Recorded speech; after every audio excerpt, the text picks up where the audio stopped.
Baiklah, Assalamualaikum warahmatullahi wabarakatuh. Assalatu wassalamu ala asrafil anbiya'i wal mursalin wa ala alihi wa sahbihi ajma'in. Amma ba'du.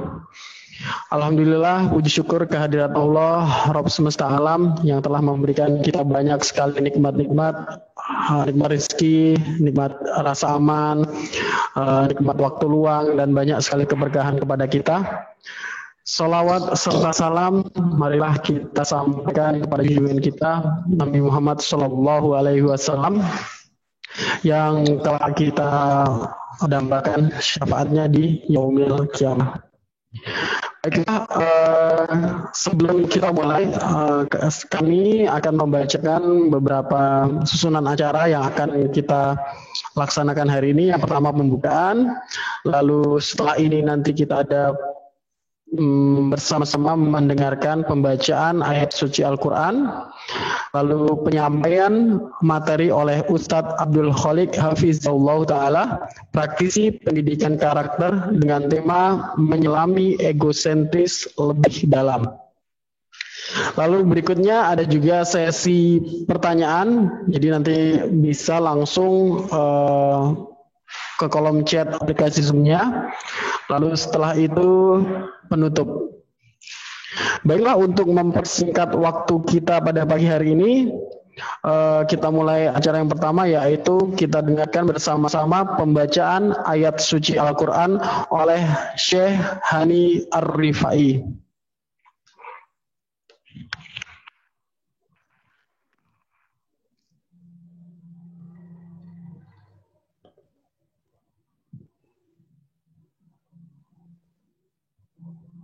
بسم الله الرحمن الرحيم. يا أيها النبي لم تحرم ما أحل الله لك تبتغي مرضات أزواجك والله غفور رحيم. قد فرض الله لكم تحلة أيمانكم والله مولاكم وهو العليم الحكيم. وإذ أسر النبي إلى بعض أزواجه حديثا فلما نبأت به وأظهره الله عليه عرف بعضه وأعرض عن بعض. فلما نبأها به قالت من أنبأك هذا؟ قال نبأني العليم الخبير. إن تتوبا إلى الله فقد صغت قلوبكما وإن تظاهرا عليه فإن الله هو مولاه وجبريل وصالح المؤمنين والملائكة بعد ذلك ظهير.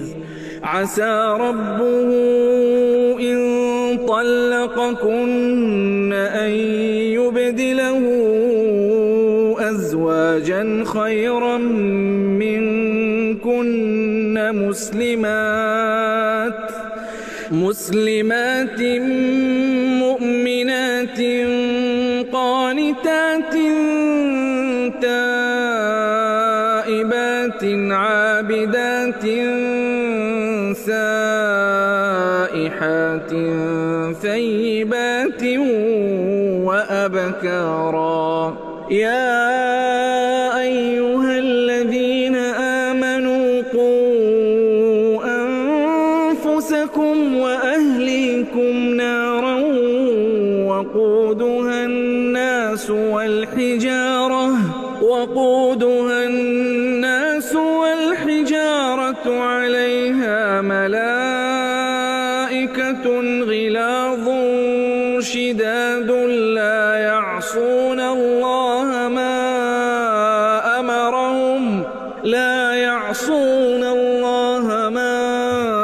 أمرهم ويفعلون ما يؤمرون.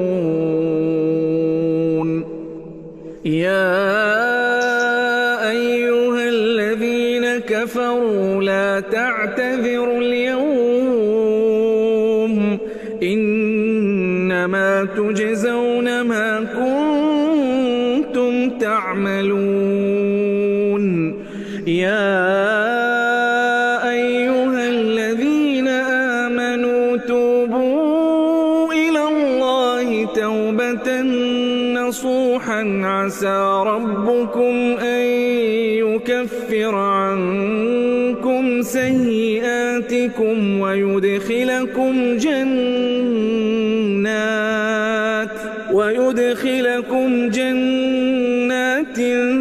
تجري من تحتها الأنهار يوم لا يخزي الله النبي والذين آمنوا معه نورهم يسعى بين أيديهم وبأيمانهم يقولون ربنا أتمم لنا نورنا واغفر لنا إنك على كل شيء قدير يا أيها النبي جاهد الكفار والمنافقين واغلظ عليهم ومأواهم جهنم وبئس المصير ضرب الله مثلا للذين كفروا امرأة نوح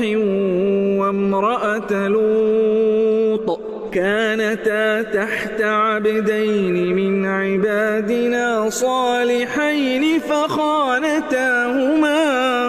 فخانتاهما فلم يغنيا عنهما من الله شيئا وقيل ادخلا النار مع الداخلين وضرب الله مثلا للذين آمنوا امرأة فرعون إذ قالت رب ابن لي عندك بيتا في الجنة ونجني من فرعون وعمله ونجني من القوم الظالمين ومريم ابنة عمران التي أحصنت فرجها فنفخنا فيه من روحنا وصدقت بكلمات ربها وكتبه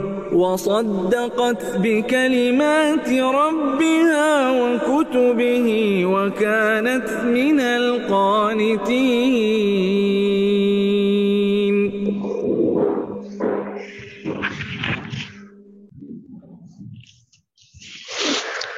Insyaallah, baiklah, demikian tadi pembacaan ayat suci Al-Quran oleh Syekh Hani Ar-Rifai yang sangat menyentuh hati sekali ya.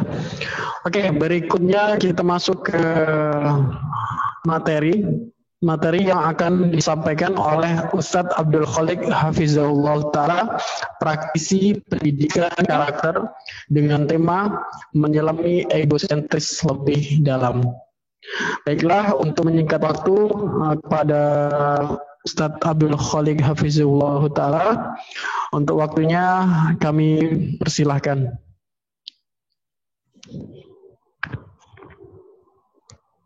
Assalamualaikum warahmatullahi wabarakatuh.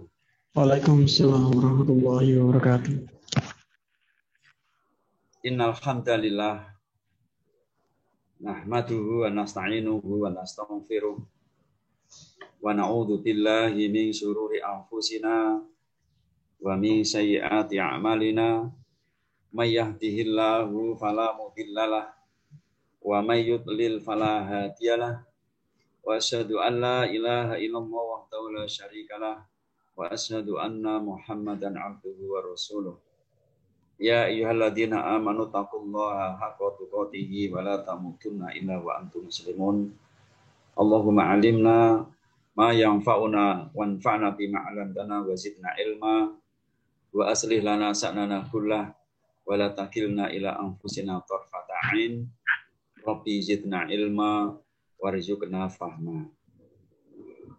pada para pengurus yayasan dari Sekolah Islam Muhammad Al-Fatih Sima Pontianak, kepada asatidah, pada semua wali santri Sekolah Islam Muhammad Al-Fatih Pontianak. Alhamdulillah atas nikmat dari Allah Subhanahu wa taala kita diberi kemudahan, diberi suatu kenikmatan berupa sehat dan waktu luang sehingga kita bisa belajar bersama pada kesempatan kali ini yang insya Allah ta'ala kita akan membahas tentang masalah egosentris. Mengapa kita mengambil materi ini? Karena memang banyak sekali para orang tua, para pendidik mengalami kegalauan, bahkan sampai kepada kebingungan tentang masalah egosentris ini. Nah, bagaimana kita menyikapinya, kemudian bagaimana kita memperlakukan anak-anak yang berperilaku egosentris ini, insya Allah akan kita bahas bersama-sama dalam kesempatan kali ini. Memang kata egosentris kadangkala bagi sebagian besar pendidik itu belum familiar. Mungkin kita sering mendengarnya kata ego, tapi ternyata ada kata egosentris yang maknanya beda-beda dengan ego atau egois. Secara bahasa, egosentris itu merupakan sifat manusia atau sifat seseorang yang menjadikan diri sebagai pusat perhatian, dan memandang dirinya itu segalanya pusat dari segalanya. Jadi merasa dirinya itu pusat, dari kata sentris itu kan pusat. Jadi dirinya adalah pusat, bahkan mungkin mengatakan pusat alam semesta kalau itu terjadi.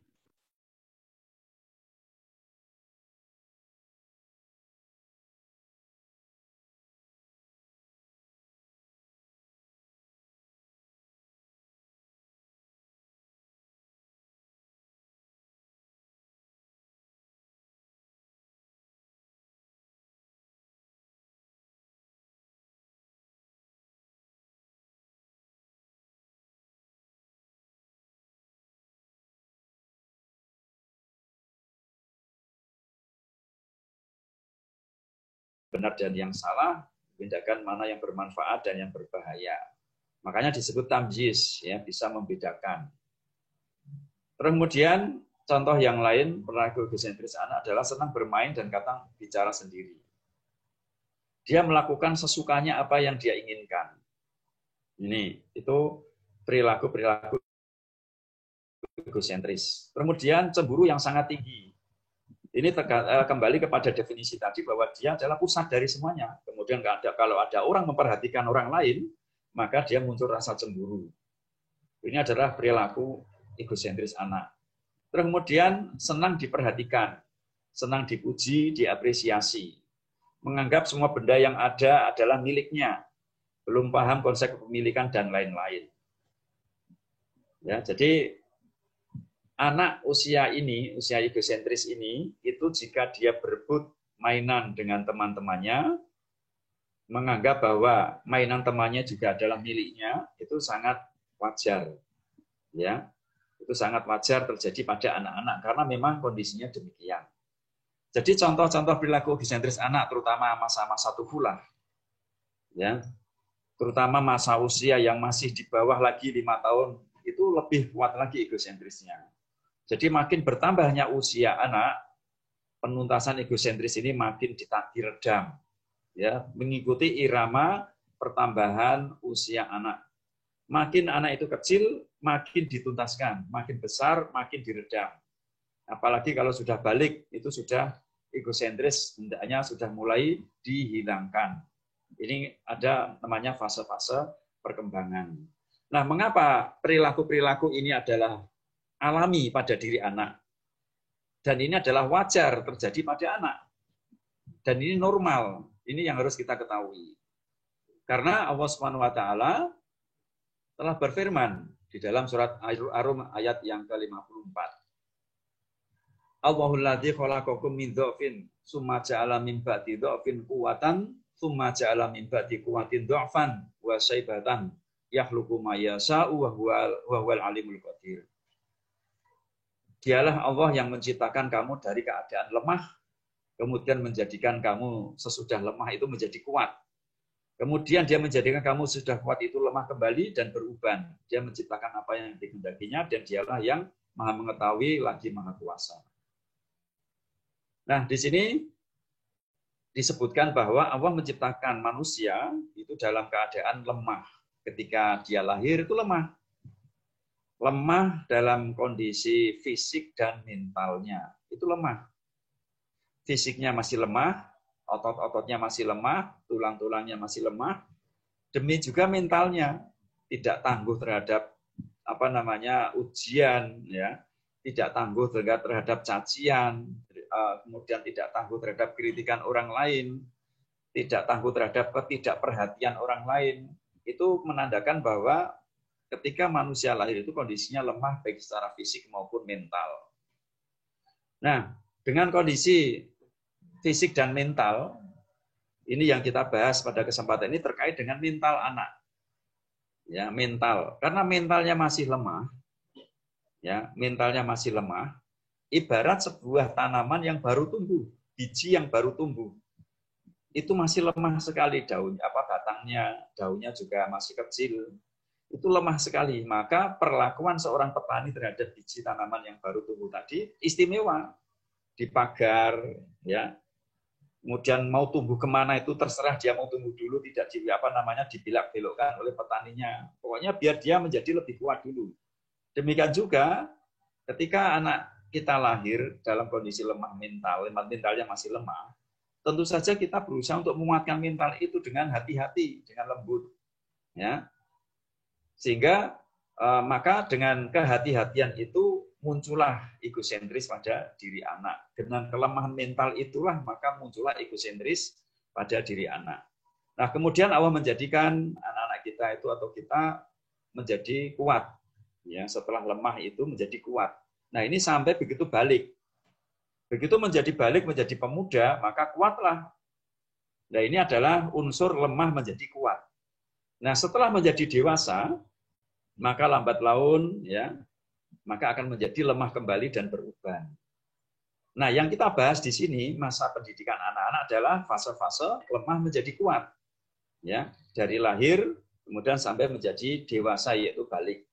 Nah, yang kita bahas pada egosentris ini adalah di mana kondisi anak-anak kita masih dalam kondisi lemah. Nah, sehingga karena anak-anak kita kondisi lemah, tentu saja tidak bisa perlakuan kita terhadap anak kita, baik secara fisik maupun mental, itu disamakan dengan orang dewasa. Nah, ini terkait dengan perilaku-perilaku egosentris tadi, ternyata memang Allah SWT menciptakan anak-anak kita kondisinya lemah. Mungkin secara fisik, ya, para orang tua sudah paham, nggak mungkin anak kita yang masih kecil itu suruh mengangkat, misal beras dalam karung yang beratnya 25 kg. Itu nggak mungkin, karena sudah semua tahu bahwa fisiknya masih lemah. Cuma kadang-kala terkadang, ya, orang tua tidak memahami bahwa mental anak juga lemah. Ya, mental anak juga lemah, sehingga semua egosentris itu dipangkas. Ya, sehingga semua egosentris dipangkas, seolah-olah anak harus sama dengan orang tua. Nah, ini menjadi permasalahan. Ya, kita tidak mengakui bahwa kondisi mental anak itu masih lemah. Ini, sehingga metode pendidikan yang diberikan kepada anak kecil sama dengan metode pendidikan kepada orang yang sudah kuat mentalnya, contoh seperti orang-orang yang sudah dewasa atau orang-orang yang sudah balik. Nah, ini perlakuan yang tidak bijak, ya, terhadap anak kita. Maka kita perlu memberikan beban kepada anak kita, bukan hanya secara fisik saja, secara mental pun kita juga memberikan beban sesuai dengan kekuatan mental anak tersebut. Nah, ini tentang bahwa egosentris pada diri anak adalah suatu hal yang alami dan itu adalah hal yang normal dan wajar. Ya, maka kita perlu memahami hal ini. Nah, apa bedanya antara egosentris dan egois? Secara garis besar, ya, egosentris itu terjadi pada anak-anak yang merasa dirinya terpusat, yang merasa dirinya adalah pusat dari semuanya. Sedangkan egois itu adalah sifat merasa dirinya itu paling utama. Dan kecenderungan sifat egois ini mengarah kepada sifat sombong. Ya, sifat egosentris terjadi pada anak-anak, tapi kalau egosentris ini ternyata muncul pada orang yang sudah dewasa, bukan egosentris lagi, tapi menjadi egois. Kecuali orang-orang yang bermasalah, egosentris waktu kecilnya tidak tuntas. Nah ini perbedaan antara egois dan egosentris. Nah, sekarang kita setelah mengetahui bahwa anak-anak kita itu secara alami itu mengalami masa-masa egosentris, ya, maka apa yang harus kita lakukan ya terhadap perilaku-perilaku anak ini? Yang pertama yang harus kita lakukan adalah kita harus belajar. Ilmu sangat diperlukan dalam kita mendidik anak-anak di masa-masa egosentris ini. Tentu saja kita tahu tentang ilmu-ilmu din, baik itu tentang ilmu tauhid, ilmu yang paling utama, kemudian ilmu ibadah, dan lain-lain. Di samping itu kita juga harus mengetahui tentang ilmu pendidikan anak. Karena mendidik anak itu adalah perintah dari Allah SWT, dan Allah telah menurunkan ilmu-ilmu yang terkait dengan pengetahuan tentang pendidikan anak ini. Yang selanjutnya adalah kita beramal. Nah, dalam melakukan amalan ini ada dua dasar. Yang dua dasar ini kembali kepada hakikat lahirnya anak kita. Lahirnya diciptakannya anak kita, yaitu mereka lahir kondisinya fitrah, bahwa mereka itu memiliki kecondongan, ya, memiliki kecondongan. Kemudian yang kedua, mereka lahir tidak tahu apa-apa, sehingga kita perlu membersamai mereka, membimbing mereka, mengarahkan mereka. Nah ini secara ringkas kiat bagi orang tua di dalam menghadapi tentang egosentris anak. Nah sekarang kita bahas ya satu persatu terkait dengan egosentris ini, mulai dari ketika anak lahir ya sampai 7 tahun, sampai nanti kalau ternyata sudah terlewat masa egosentrisnya ini, masa emasnya, bagaimana yang harus kita lakukan. Nah, ketika anak lahir itu kondisinya paling lemah. Ya. Maka kondisi itu adalah penuntasan egosentris itu sangat diutamakan. Ya, sangat diutamakan. Ketika anak lahir, dia mungkin menangis, kita nggak mungkin akan menutup mulutnya dan memarahinya, atau mungkin menceramainya, nggak mungkin. Ya, kita hanya ingin mendiamkan anak itu dengan selembut-lembutnya, dan itu juga alamiah ya terjadi pada orang tua, karena setiap orang tua memiliki fitrah mendidik. Kemudian makin berkembang, ketika anak mulai berjalan, ya itu apa saja disentuh. Suatu ketika mungkin jika menyentuh gelas, kemudian gelas pecah, kita juga tidak akan memarahi anak itu. Karena secara alamiah di dalam diri pendidik atau orang tua itu tahu bahwa itu masih kecil, secara mental itu masih lemah. Nah, maka kita tidak memarahinya, justru menghindarkan dia, anak tersebut, dari bahaya, mungkin karena terkena pecahan kacanya dan sebagainya. Kemudian setelah berkembang lagi sekolah ketika TK. Nah, kadang-kala ketika TK ini orang tua itu tergesa-gesa. Ya, tergesa-gesa. Masa penuntasan egosentris ini sampai dia itu masuk SD, yaitu usia 7 tahun.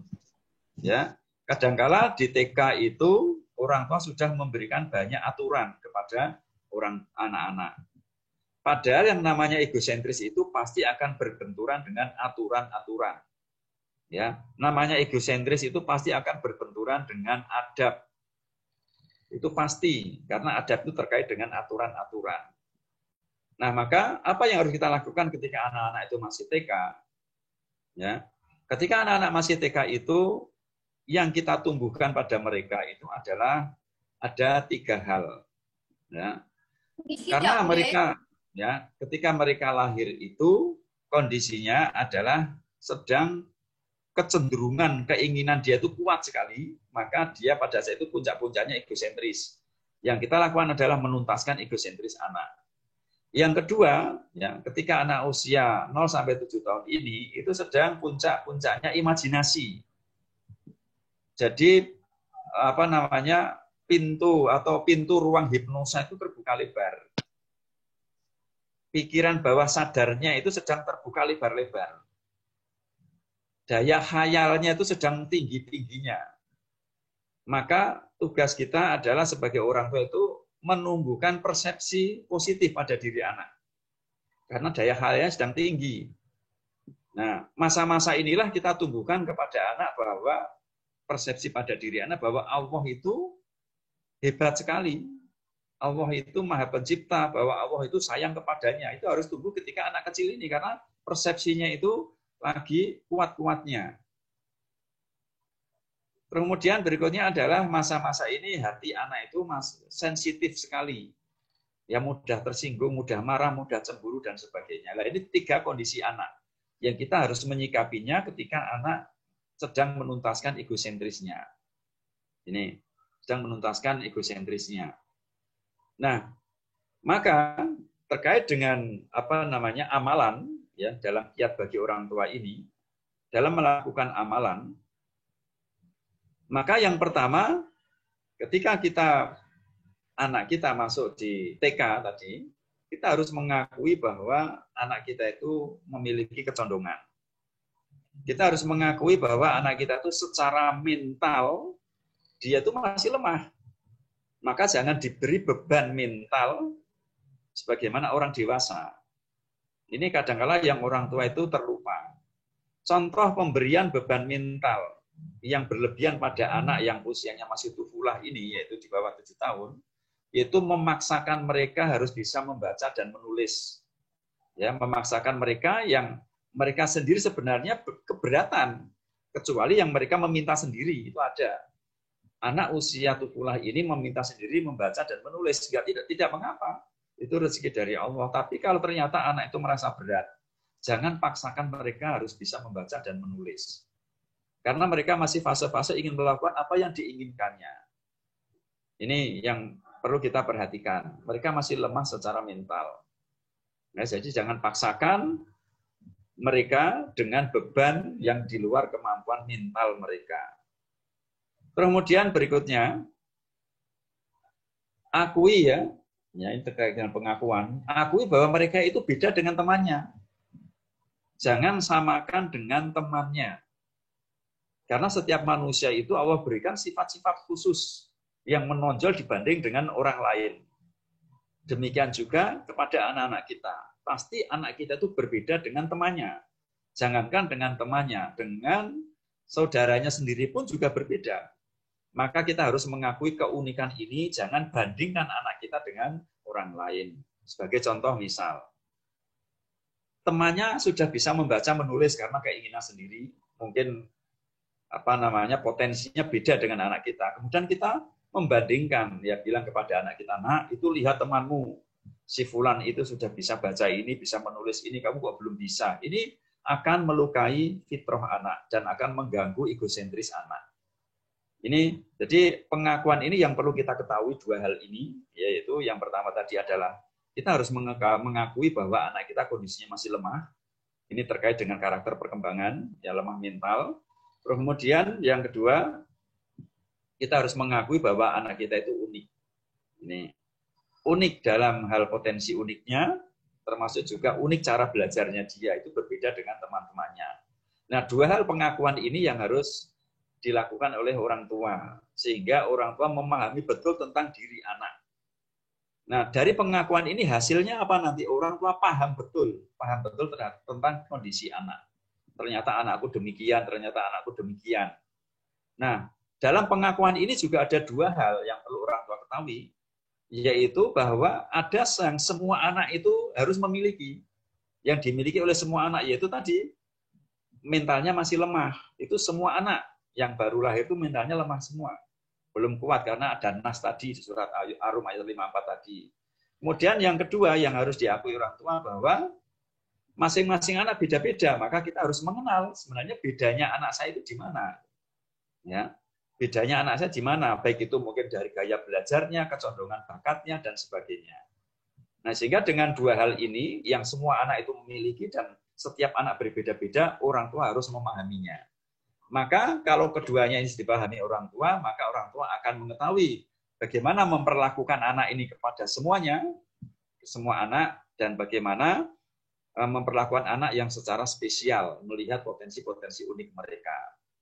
Nah, ini menandakan bahwa setiap anak lahir itu dalam kondisi fitrah, ya. Mereka sudah memiliki kecondongan-kecondongan yang harus kita akui. Nah, setelah kita mengakui ini, maka harus kita bersamai. Ya, harus kita bersamai. Bersamai itu maksudnya bagaimana? Ya, kita mendampinginya, melindunginya dari bahaya, membimbingnya, mengarahkannya, memberitahukannya, dan sebagainya. Karena apa? Karena setiap manusia yang lahir itu kondisi tidak tahu apa-apa. Ya, wallahu akhrajakum min butuni ummahatikum la ta'lamuna syai'a. Ya, dan Allah lah yang mengeluarkan kalian dari perut-perut ibu kalian dalam keadaan tidak tahu apa-apa. Nah, maka butuh dibersamai, butuh dibimbing, diarahkan. Nah, mengarahkannya itu bagaimana? Sesuai dengan kondisi anak tadi yang sudah kita akui tadi. Ini pengakuan dan pembersamaan itu sebenarnya adalah dasar dari metode pendidikan pada usia berapapun. Ya, jadi metode pendidikan dasarnya adalah dua ini, pengakuan dan pembersamaan. Mengakui kondisi anak, baik yang sama pada semua anak maupun yang unik pada setiap anak, kemudian membersamainya untuk membimbing mereka, mengarahkan mereka, ya, melindungi mereka, dan sebagainya. Nah, maka pendidikan itu sejatinya itu di antara dua hal ini. Kalau kita hanya mengakui tanpa membersamai, maka yang muncul adalah pembiaran. Ya, pembiaran. Kemudian kalau kita tidak mengakui, hanya membersamai saja, itu munculnya adalah pemaksaan. Maka pendidikan itu berada di antara dua metode yang salah tadi. Ya, pendidikan itu berada di antara pemaksaan dan pembiaran. Itu pendidikan berada di tengah-tengah. Sebagaimana ini terkait dengan perkataan Ibnu Qayyim al-Jauziyah ya di kitab Madarijus Salikin ya, bahwa akhlak yang mulia, karena pendidikan itu termasuk akhlak yang mulia, itu berada di antara dua akhlak yang tercela. Beliau memberikan contoh, misal ya, akhlak sabar. Kalau orang berlebih-lebihan dalam sabar, ya, itu nanti justru akan menjadi apa? Munculnya sebuah ketakutan, ya, rasa takut untuk bertindak, bahkan munculnya kehinaan. Kemudian kalau dia itu tidak sabar, ya berkurang-kurang dalam sabar, itu menjadi orang yang apa? Menjadi orang yang keras, ya, tergesa-gesa dan sebagainya. Maka sabar itu berada di antara dua sifat tercela tadi. Demikian juga pendidikan. Ya, pendidikan itu berada di antara dua sifat atau metode yang salah. Kalau berlebih-lebihan dalam mendidik, munculnya adalah pemaksaan. Kalau berkurang-kurang dalam pendidikan, maka munculnya adalah pembiaran. Nah, maka kita jangan sampai terjebak pada dua perilaku tercela tersebut. Nah, maka pengakuan dan pembersamaan ini harus kita kuatkan keduanya, ya, sehingga perilaku kita terhadap anak-anak kita itu tepat. Dalam mendidik mereka itu tepat, sesuai dengan kondisi mereka, dan sesuai dengan kebutuhan mereka. Nah, ini tadi sampai usia TK. Nah, kemudian sebagai contoh, seorang anak TK sedang berebut mainan dengan temannya. Padahal yang direbut itu mainan milik temannya. Maka apa yang harus kita lakukan terhadap anak kita yang sedang egosentris tersebut? Maka di dalam prakteknya, dalam amalnya, dua hal yang kita praktekkan, yaitu pengakuan dan pembersamaan. Pertama, kita perhatikan bahwa anak kita masih kecil. Karena masih kecil, kita harus mengakui bahwa mereka mentalnya masih lemah, ya, masih sensitif, ya, masih imajinasinya itu masih kuat, egosentrisnya masih kuat. Maka kita berusaha menumbuhkan tiga-tiganya. Ya, itu yang perlu kita perhatikan. Yang pertama. Nah, setelah kita mengetahui itu, baru kemudian kita melakukan pembersamaan. Nah, pembersamaan itu bentuknya apa? Karena berdasar pada pengakuan tadi, maka kita katakan, ya adik, ayo ikut Abi, jangan dimarahi dulu. Mengapa kita tidak memarahi dia? Karena perlu ketahui kondisi anak tadi yaitu sensitif. Dia mudah tersinggung karena egosentrisnya masih kuat. Nah, begitu kita marahi, kemarahan itu sebenarnya kan kita melarang, sedangkan larangan itu kan aturan sebenarnya. Nah, egosentris itu berbenturan dengan aturan. Nah, maka pada saat itu kita harusnya bersikap tidak menjadikan hati anak itu terluka.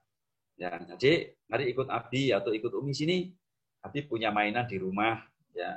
Nah, kalau anaknya mau, alhamdulillah. Nah, sekarang kalau anaknya tidak mau, ya, maka kemudian jangan kita memunculkan persepsi yang negatif.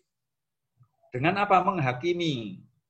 Adik, ini kan mainan punya teman adik, ini bukan punyanya adik, nggak boleh dong kalau adik itu merebut inilah. Itu berarti nanti akan memunculkan, ya karena dia sedang egosentris, muncul persepsi negatif bahwa orang tua tidak adil. Dunia ini nggak adil. Walaupun mungkin bagi orang tua benar, tapi bagi anak yang sedang puncak-puncaknya egosentris, dia selalu merasa benar. Namanya egosentris itu selalu merasa benar. Nah, begitu kita mengadili anak tersebut, maka muncul persepsi negatif. Nah, setelah demikian, maka secara otomatis egosentris anak tidak tuntas. Apa akibatnya jika egosentris tidak tuntas? Itu bisa jadi akan memunculkan rasa ketidakpercayaan diri ketika dia nanti dewasa atau besar. Ini, jadi egosentris itu antara lain faedahnya kalau dituntaskan, yaitu menumbuhkan rasa kepercayaan diri ketika mereka sudah besar. Apa kegunaan kepercayaan diri antara lain ketika sudah besar? Antara lain contoh yang paling utama adalah kekuatan dalam memegang prinsip atau akidah. Tidak mudah terpengaruh oleh orang lain. Itu antara lain dikuatkan ketika mereka masih kecil. Itu masa itu pula dituntaskan egosentrisnya. Nah, ini salah satu contoh. Terus kemudian ketika anak melakukan memecahkan atau merusak barang di rumah. Usia dia itu masih TK, mungkin kelas 5, usia 5 tahun atau 4 tahun. Memecahkan gelas di rumah sebagai contoh. Apa yang harus kita lakukan? Apakah kita memarahi atau menceramai? Langsung diberikan aturan-aturan tentang adab dan sebagainya? Tidak demikian. Kondisi mereka masih lemah. Ini. Nah, maka yang perlu dilakukan adalah kita menyingkirkan bahaya itu dulu. Ya, menyingkirkan bahaya itu dulu. Terus kemudian memberitahu dia, membimbing dia, tapi bukan sifatnya itu menyalahkan. Ya, mungkin sebagai contoh kita mengambil gelas yang baru, adik coba menaruh gelasnya agak ke tengah ya, di tengah-tengah meja, begitu adik nanti berjalan di sini nggak kesenggol. Nanti kalau ini gelasnya pecah kemudian kena kaki adik sakit bagaimana? Jadi sebenarnya kita memberikan nasihat ya agar tidak terulang lagi bahaya itu, maka dengan cara-cara yang lembut, bukan dengan cara melarang ya atau memarahinya. Nah, jadi intinya bahwa ketika penuntasan egosentris fase-fase 0 sampai 7 tahun ini, hindarkan hal-hal yang bisa menyebabkan 3 hal itu terluka, yaitu yang pertama sensitifnya anak, jangan sampai dia tersinggung. Yang kedua adalah imaji, ya jangan sampai dia berpersepsi bahwa kita nggak adil, kita jahat dan sebagainya. Kemudian egosentrisnya itu, ya jangan sampai dia itu terpangkas keinginannya. Ya kalau kita pangkas dengan kemarahan, ya dengan larangan, akhirnya dia merasa takut ya untuk melakukan sesuatu karena kemarahan itu. Ya, sehingga nanti dikhawatirkan tidak tumbuh kepercayaan diri. Jadi itu 3 hal tadi yang harus kita tuntaskan pada diri anak ketika kita ingin menuntaskan egosentris mereka. Ini ketika mereka usia TK. Nah sekarang ternyata setelah anak lewat 7 tahun, karena mungkin salah asuhan, ya atau mungkin orang tua yang tidak paham, ternyata setelah di SD, ya SD kelas 2 atau kelas 3 ya, atau kelas 1 itu egosentrisnya belum tuntas, perilakunya masih seperti anak kecil yang TK. Ya akibat karena pendidikan sebelumnya belum tuntas. Apa yang harus kita lakukan? Kita tuntaskan dulu. Sebab kalau egosentris ini tidak kita tuntaskan, nanti kalau dia mungkin ada kesempatan ketika dia remaja, nah disitulah akan tumpah. Itu lebih berbahaya. Waktu kecil mungkin ketika mereka bertengkar dengan temannya, insya Allah tidak ingin saling membunuh. Ya, dan saat mereka ingin membunuh pun juga belum mampu karena masih lemah fisiknya. Tapi kalau ternyata egosentrisnya itu tumpah ketika mereka remaja, itu lebih berbahaya. Ya, lebih berbahaya karena sifat dari egosentris ini harus tumpah. Ya, harus tumpah. Kalau nggak tumpah, itu bisa membahayakan anak maupun orang lain. Nah, ketika remaja egosentris tumpah kan dia bisa tawuran, ya, bisa merusak fasilitas-fasilitas umum, mencoret-coret tembok-tembok di kota karena waktu kecilnya nggak tuntas untuk mencoret-coret di rumah. Nah, itu tetap kita mumpung masih SD kita tuntaskan. Nih, mumpung masih SD kita tuntaskan. Caranya bagaimana? Tentu saja berbeda dengan anak TK. Kalau anak TK tadi memang betul-betul belum tumbuh nalarnya. Tapi setelah SD ini secara alamiah, nalar itu sudah tumbuh. Sebenarnya dia sudah tahu membedakan mana yang baik, mana yang buruk. Hanya saja egosentrisnya nggak tuntas. Maka kalau kita samakan dengan contoh yang awal tadi, ketika anak itu sudah SD kelas 2 sebagai contoh, dia berebut mainan, padahal itu mainan punya temannya. Apakah perilakunya sama seperti ketika mereka TK? Beda. Karena secara alamiah mereka sudah tumbuh nalarnya. Ya sudah bisa membedakan mana yang baik, mana yang buruk. Walaupun sifat egosentrisnya tadi menuntut dia untuk tidak bisa membedakan. Karena apa? Perlu penuntasan. Nah, contoh misal teman kita, anak kita tadi berebut mainan yang itu bukan mainannya, tetapi direbut dari temannya. Maka perkataan kita ya tetap lembut, ya dasarnya sama, ya tetap lembut, tidak menyakiti hatinya, ya. Kemudian kita bilang itu mainan siapa, Adik? Itu punya temanku. Ayo sama ya, kita caranya sama seperti tadi. Ayah di rumah punya. Nah setelah sampai di rumah dia bermain, dimasukkan nasihat. Tapi kalau yang TK tadi nasihat mereka nggak mempan, karena mereka belum tamjiz. Nah, yang SD kelas 2 tadi sudah tamjiz, masukkan nasihat. Jadi jangan begitu. Ya, itu mainan orang. Kalau mainan orang itu kan punya mereka, kan kasihan. Ya, kasihan mereka kalau mainnya diminta. Padahal dia itu nabung ya sampai lama, kemudian uangnya sudah terkumpul diberikan. Kalau diminta sama adik, kan kasihan mereka. Coba kalau adik misal nabung lama sekali, kemudian dibelikan dan mainnya diminta orang, rasanya gimana? Nah, jadi kalau yang sebelum masih di TK tadi ya, sebelum 7 tahun, itu mereka belum bisa berpikir apa yang dirasakan orang lain, apa yang dipikirkan orang lain. Tapi begitu dia SD itu sudah memikirkan. Makanya dengan metode bernalar tadi, ya, dengan memberikan nasihat tadi, itu mereka sudah berpikir, oh ya benar ya, kalau saya nanti mainan saya diminta juga saya nggak suka, maka jangan lakukan seperti itu pada orang lain. Jadi sudah ada tambahan, yaitu sesuai dengan fase tamjiz. Ya, karena masa fase tumbuh itu beda. Terus selanjutnya lagi, ternyata setelah anak balik, ya, misal SMA, itu egosentris belum tuntas. Ya, egosentris belum tuntas. Apa yang kita lakukan? Tetap perlakuan kita itu tidak menyinggung dia, sama kondisi 3 tadi, ya, sensitif, ya, terus kemudian imajinatif dan egosentris tadi 3 itu tetap ada pada anak walaupun sudah usia SMA ketika waktu kecil belum tuntas. Maka ketika anak mungkin melakukan perampasan atau gosok mainan atau benda milik temannya ketika di SMA, itu kita beda dengan yang SD sama TK tadi. Kita sudah istilahnya tidak dengan istilahnya seperti memperlakukan anak kecil yang dimanja-manja, tidak. Kita tetap lembut kepadanya, diajak ngobrol, kita tanyakan, tapi dengan senyum dan sebagainya. Ya kita tanya, Mas, ya ini punya siapa? Ini punya temanku lah, kenapa diambil? Itu kan nggak boleh. Ya, secara syariat itu bahwa mengambil barang yang tanpa izin itu tidak diperbolehkan dan itu hukumnya haram. Jadi sudah dimasukkan kepada syariat karena usianya itu sudah balik dan seharusnya dia tidak boleh seperti itu dan dia melakukan itu sudah dicatat dosanya. Maka kita lebih tegas. Ayo kembalikan, ya kembalikan. Nanti kalau Mas mau butuh, insya Allah Abi dan Umi mau nabung dulu, tapi sabar ya. Nah, perlakuannya berbeda, tapi itu tetap harus dituntaskan, ya. Tetapi dengan perlakuan melihat kondisi. Terus kemudian kalau ternyata egosentrisnya itu sudah balik, kemudian dia tidak mau sholat, itu tidak boleh kita biarkan, karena dia sudah wajib sholat, ya sudah mukallaf.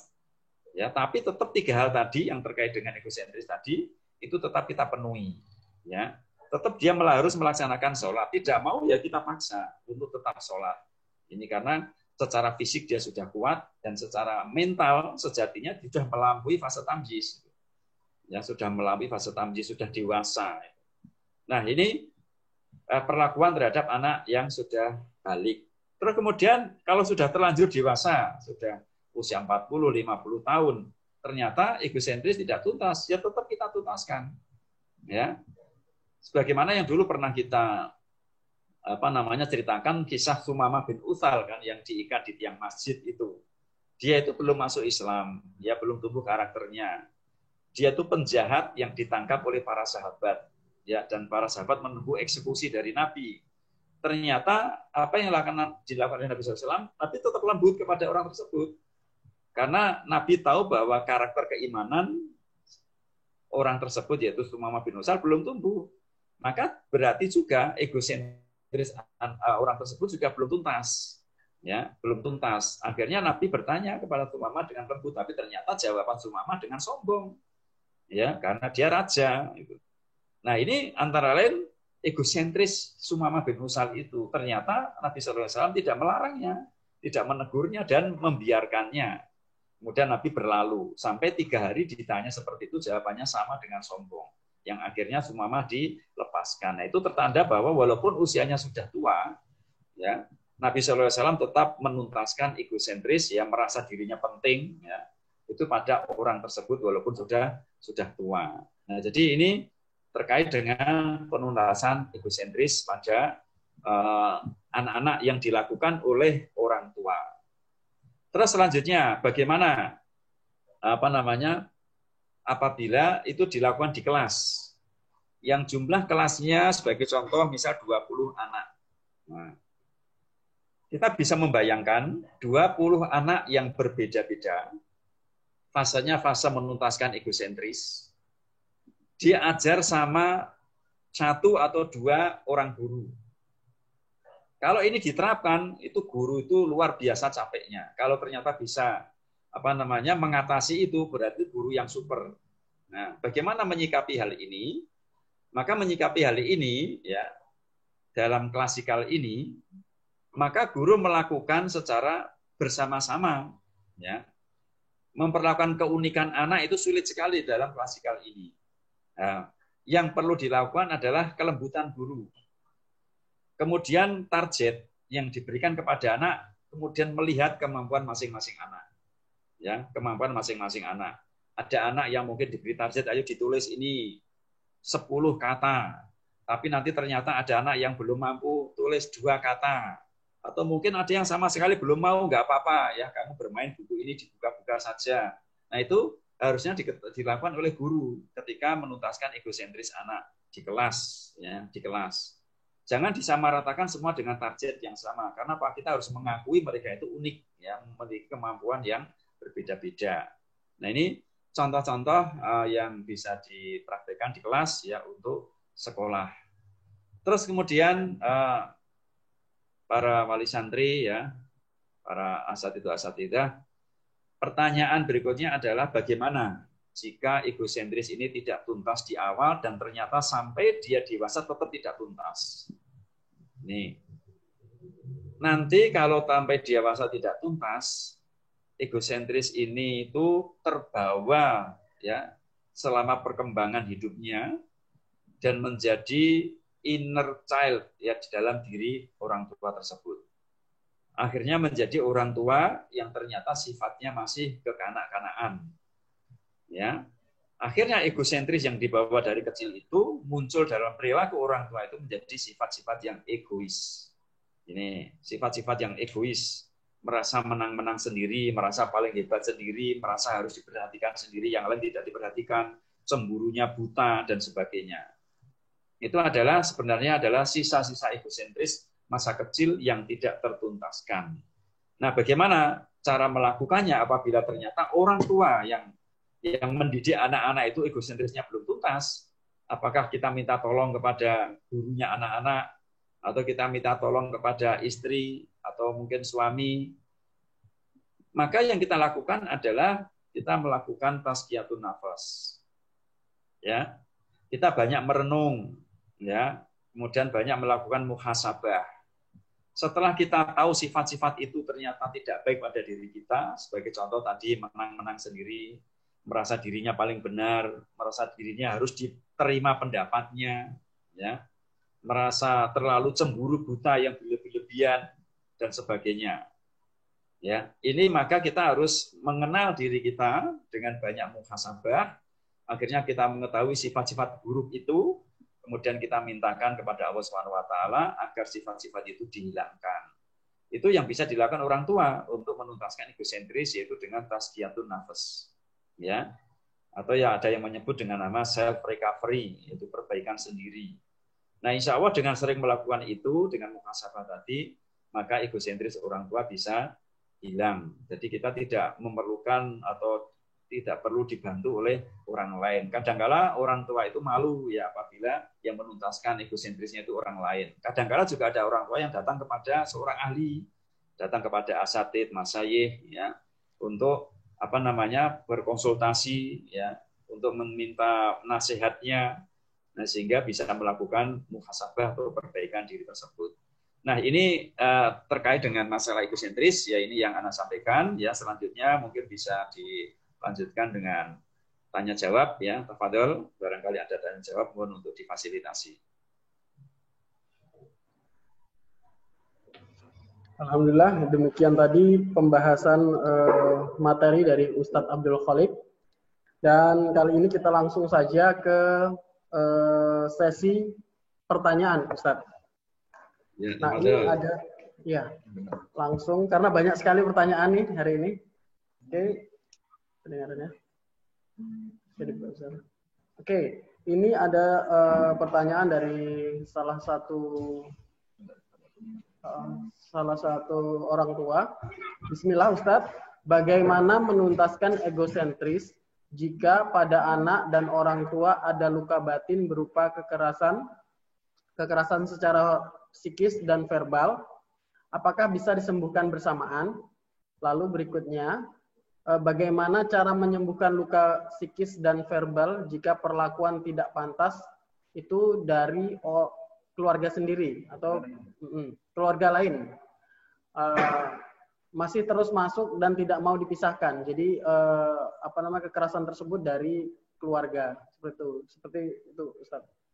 Terima kasih. Ya, baik, Masya Allah ya, pertanyaan yang sangat bagus sekali ini. Apabila orang tua juga belum tuntas egosentrisnya, sementara anak sedang juga harus dituntaskan egosentrisnya. Nah, bagaimana cara menuntaskannya? Apakah bisa bersama-sama? Kalau itu dituntaskan bersama-sama, nanti jadi malah sama-sama seperti anak kecil semua. Orang tuanya nggak mau ngalah, anaknya juga nggak mau ngalah. Maka terlebih dahulu yang dilakukan adalah menuntaskan egosentris dari orang tua. Nah, caranya bagaimana? Kalau ternyata egosentris itu akibat luka psikis, akibat tekanan, ya, verbal maupun fisik dari orang lain. Pertama, ya, kita memang itu tadi yang dilakukan adalah muhasabah, merenung. Sebenarnya apa ya yang menyebabkan saya seperti ini? Itu kalau tidak dengan muhasabah, dengan banyak merenung, nggak bisa. Karena egosentris yang tidak tuntas pada diri orang tua itu melekat di pikiran bawah sadar. Ya, pikiran bawah sadar, sehingga secara sadar kadang-kala kita nggak tahu kok kenapa melakukan seperti ini. Maka butuh perenungan, betul-betul dengan perenungan yang dalam. Mungkin ketika kita sedang berdoa kepada Allah pada sholat malam, ya, ketika sepi dan sebagainya, tenang. Nah, di situ kita bisa merenungi diri, ya, sampai-sampai kita bisa menyentuh pikiran bawah sadar kita bahwa ternyata ada luka, ya, yang teringat masa lalu dulu pernah aku disakiti oleh si fulan. Maka ketika teringat dengan itu, ya, apa yang harus dilakukan? Maka maafkanlah, ya, memaafkan masa lalu, istilahnya seperti itu. Dimaafkan, betul-betul dimaafkan dengan setulus-tulusnya, diusahakan sebisa-bisanya. Aku memaafkan dia, ya, aku memaafkan si fulan ini yang telah menyakiti itu ketika 10 atau 20 tahun yang lalu. Itu harus dimaafkan. Nah, setelah kita berulang-ulang, ya, ini biasanya tidak cukup sekali, 2 kali, ya, sering, karena ini masalah terkait dengan sifat yang melekat di pikiran bawah sadar. Ya. Maka kita mengulang-ulang itu, setelah itu baru kita mohon kepada Allah Subhanahu wa taala. Ya Allah, sembuhkanlah sifat dendam saya ini. Ya Allah, sembuhkan sifat jelek saya ini karena dulu pernah disakiti oleh si fulan. Ya, ampunilah dosa-dosaku dan dosa-dosa si fulan. Nah, ini itu sifat memaafkan itu kalau sudah lega, maka insya Allah sifat egosentrisnya itu akan hilang. Jadi sulitnya egosentris hilang itu karena melekat di pikiran bawah sadar, ya, ketika waktu kecil terbuka pikiran bawah sadar, ternyata ada perlakuan yang menyakiti hatinya, akhirnya melekat. Nah, jadi kesimpulannya ya dari pertanyaan tadi, lakukan dulu orang tuanya, baru kemudian ke anak-anak. Kemudian orang tua melakukannya dengan tazkiyatun nafas, yaitu banyak muhasabah, yang intinya adalah setelah mengetahui, merenung tentang masalah lukanya itu dan dia mengetahui, maka memaafkan ya orang yang telah melukainya. Kemudian mohon kepada Allah untuk dihilangkan sifat-sifat tersebut, itu biasanya adalah sifat dendam sebenarnya itu. Ya, yang muncul pada hati manusia. Demikian Allah Ta'ala bisawab. Insyaallah, terima kasih Ustaz. Nah, ini pertanyaan berikutnya. Bismillah Ustaz, izin bertanya, menanamkan kebiasaan baik pada anak dalam masa egosentris usia TK seperti sholat dan lain-lain itu seperti apa caranya Ustaz? Ya, baik. Ya. Jadi perhatikan ini ya, untuk menanamkan adab ya atau kebiasaan baik pada anak yang usia TK, itu caranya bagaimana? Yang pertama tadi, pendidikan itu ada dua langkah tadi, pengakuan dan pembersamaan. Membiasakan anak itu masuk kepada pembersamaan. Ya, membiasakan itu masuk dalam pembersamaan. Maka kalau kita membiasakan anak tanpa mengakui kondisi anak, tanpa mengenal kondisi anak, nanti munculnya adalah pemaksaan. Nah, dengan pemaksaan ini akan memunculkan luka psikis anak yang menyebabkan egosentris nggak tuntas. Nah, maka kita harus tahu bahwa fase-fase pendidikan itu, terutama pada anak, terbagi menjadi 3. Ketika 0 sampai 7 tahun itu masa tufulah, 7 sampai 10 itu adalah fase tamjiz, 10 sampai balik itu adalah fase murahakoh, menjelang balik. Nah, masing-masing fase ini punya masa emas dan ada target-target, tapi targetnya tidak sama masing-masing fase ini. Usia TK, targetnya ya terkait dengan sholat, itu sebenarnya bukan kita mengajarkan sholat. Mengajarkan maksudnya ilmu sholat. Ya. Ini sunah-sunahnya sholat ini, wajibnya sholat ini, itu bukan masa TK itu. Ya. Karena apa? Kita kembali kepada perintah Nabi SAW memerintahkan kita untuk mengajari atau memerintah anak sholat usia 7 tahun. Nah, apakah kemudian sebelum 7 tahun anak nggak boleh diajari sholat? Boleh. Boleh diajari, tetapi ada masa-masa TK itu, yaitu menumbuhkan kecintaan, ya, mahabbah, terutama mahabbah kepada Allah, dalam hal ini juga kecintaan kepada sholat. Nah, maka usia 0 sampai 7 tahun ini, target kita ya pada anak-anak TK ini itu bukan mereka mahir sholat. Ya, bukan kemudian ketika mereka nggak mau sholat kita paksa biar nanti biasa sampai besar, bukan demikian. Oh, Nabi saja itu belum memerintahkan kita untuk mengajak anak kita yang belum 7 tahun untuk sholat. Nah, kenapa kita kok mendahului perintah Nabi SAW? Nah, makanya caranya mengajarkan sholat anak usia 0 sampai 7 tahun itu, yaitu tadi 3-3-nya ditumbuhkan. Egosentrisnya itu dituntaskan. Ketika mereka kita ajak ke masjid, mungkin mereka di sana bermain, ya, dan mau sholat, kita tidak boleh memaksakan. Namun demikian kita tetap mendampingi mereka, biar tidak mengganggu orang lain. Egosentrisnya biar tuntas ini pernah kita juga sampaikan, ya, di majelis kita dulu, bahwa ketika Nabi mengajak cucunya sholat itu kan Nabi ditunggangi oleh cucunya ketika beliau sujud. Itu Nabi menunggu sampai cucunya puas bermain. Itu egosentris itu. Ya. Kemudian ketika kita mengajak ke masjid, ya, atau mengajarkan anak kita sholat usia TK, itu imajinya ditumbuhkan. Ternyata sholat itu menyenangkan. Ya, sholat itu menyenangkan. Jangan kita paksa. Kalau kita paksa, dia ada persepsi bahwa sholat itu ternyata tidak asik. Dan itu akan melekat di pikiran bawah sadar dan khawatirnya terbawa sampai dewasa, sampai besar. Maka kita buat imajinasi bahwa sholat itu menyenangkan. Di sana dia tidak tersinggung oleh orang lain, ya sering dipuji orang lain, egosentrisnya tertuntaskan. Akhirnya muncul imaji. ya muncul persepsi bahwa sholat itu asik. Ini akhirnya dia kalau mendengar kata sholat dia pasti senang karena bayangan dia sholat itu asik. Tapi kalau anak belum mau sholat, ya usia ini kemudian kita paksakan, bayangan dia kalau mendengar sholat itu sesuatu yang menyebalkan. Nah ini dikhawatirkan muncul persepsi negatif dan ini tidak dibenarkan. Ya. Kemudian hatinya sensitif anak ini ketika mengajak ke masjid jangan dibentak-bentak ketika mereka ramai. Ya. Ini usia-usia egosentris. Nah, sehingga kalau kita ingin menertibkan anak yang sedang ramai ketika mereka sholat di masjid itu, orang tuanya yang kita tegur. Ya, orang tuanya itu minta tolong Bapak, anaknya didampingi, ya kasihan nanti jamaah yang lain terganggu dengan ulah Bapak. Karena Rasulullah ketika mengajak anak kecil ke masjid selalu didampingi beliau, tidak dilepas. Kadang digendong, ya kadang ditaruh di sebelah beliau. Nah ini akhirnya yang diharapkan ya target dari usia TK ini untuk sholat itu adalah mereka mencintai sholat itu yang paling utama.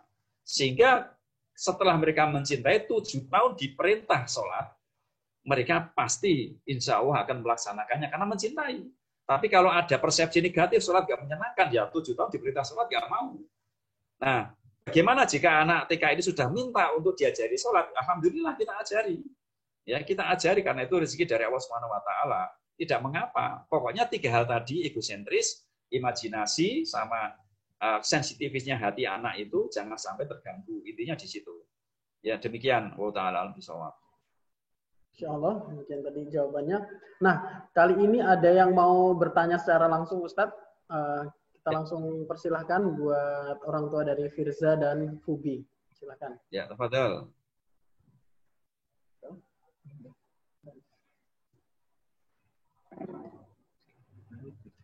Silakan orang tua dari Fubi di unmute. Silakan bisa langsung. Bismillah, Assalamualaikum warahmatullahi wabarakatuh, Ustaz. Waalaikumsalam warahmatullahi wabarakatuh. Iya, ini Ana punya PR berat ini, Ustaz. Untuk anak yang sudah balik, yang dimana tidak bisa menghilangkan, maksudnya belum bisa terlepas dari bayang-bayang dunia luar. Posisinya anak ini udah di pesantren, Ustadz. Dari teman-teman yang lain di sini bukan fokus dari anak juga sih, dari teman-teman yang lain itu para ustazahnya seperti menemukan kayak tulisan yang bahasa-bahasa Korea itu. Dari kemarin kami juga bahas masalah itu, dan yang khususnya untuk anak kami sendiri ini tidak bisa terlepas dari yang seperti pernah kecolongan dia berusaha menghubungi teman-temannya gitu, Ustadz. Menghubungi teman-temannya, di mana anak ini ada di pondok pesantren, tapi dia berusaha menghubungi teman-temannya yang ada di luar.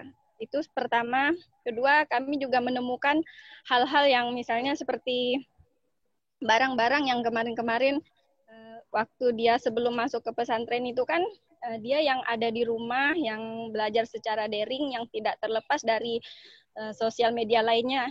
Misalnya seperti game atau chattingan sama teman-temannya lain gitu.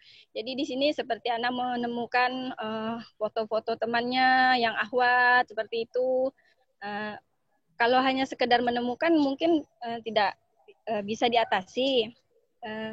Yang kami takutkan ini baru-baru ini kami dapati anak ini berusaha gitu, masih tetap untuk berusaha berhubungan dengan anak teman-teman yang di luar pesantren, yang sebelumnya memang itu dunianya gitu, Ustaz. Misalnya dunia gamenya atau chattingan mungkin ada teman wanitanya atau gimana gitu, Ustaz.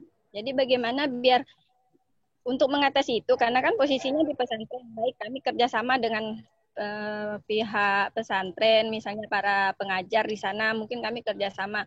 Tapi untuk kami pribadi sebagai orang tua itu bagaimana, Ustadz? Karena di sini seperti handphonenya itu kan ada di tangan kami.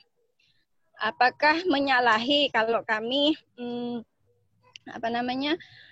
seperti kayak menghapus nama-nama yang agak-agak mengarah ke hal-hal yang negatif gitu kami hapus, itu salah tidak Ustadz kalau kami berlaku seperti itu gitu. Itu anaknya usia berapa tahun ya? Kelas 1 SMA, 15 tahun. Ya, baik. Baik, Iya. Ya, cukup, Iya, begitu, Ustadz. Terima kasih, Ustadz. Ya, Masya Allah ya. Semoga Ananda itu menjadi anak yang solehah. Ya, karena memang itu harapan kita semuanya. Dan sepertinya ini sebenarnya bukan masalah yang dimiliki Umu yang bertanya, tapi banyak sekali orang tua yang mengalami masalah yang semisal yang demikian.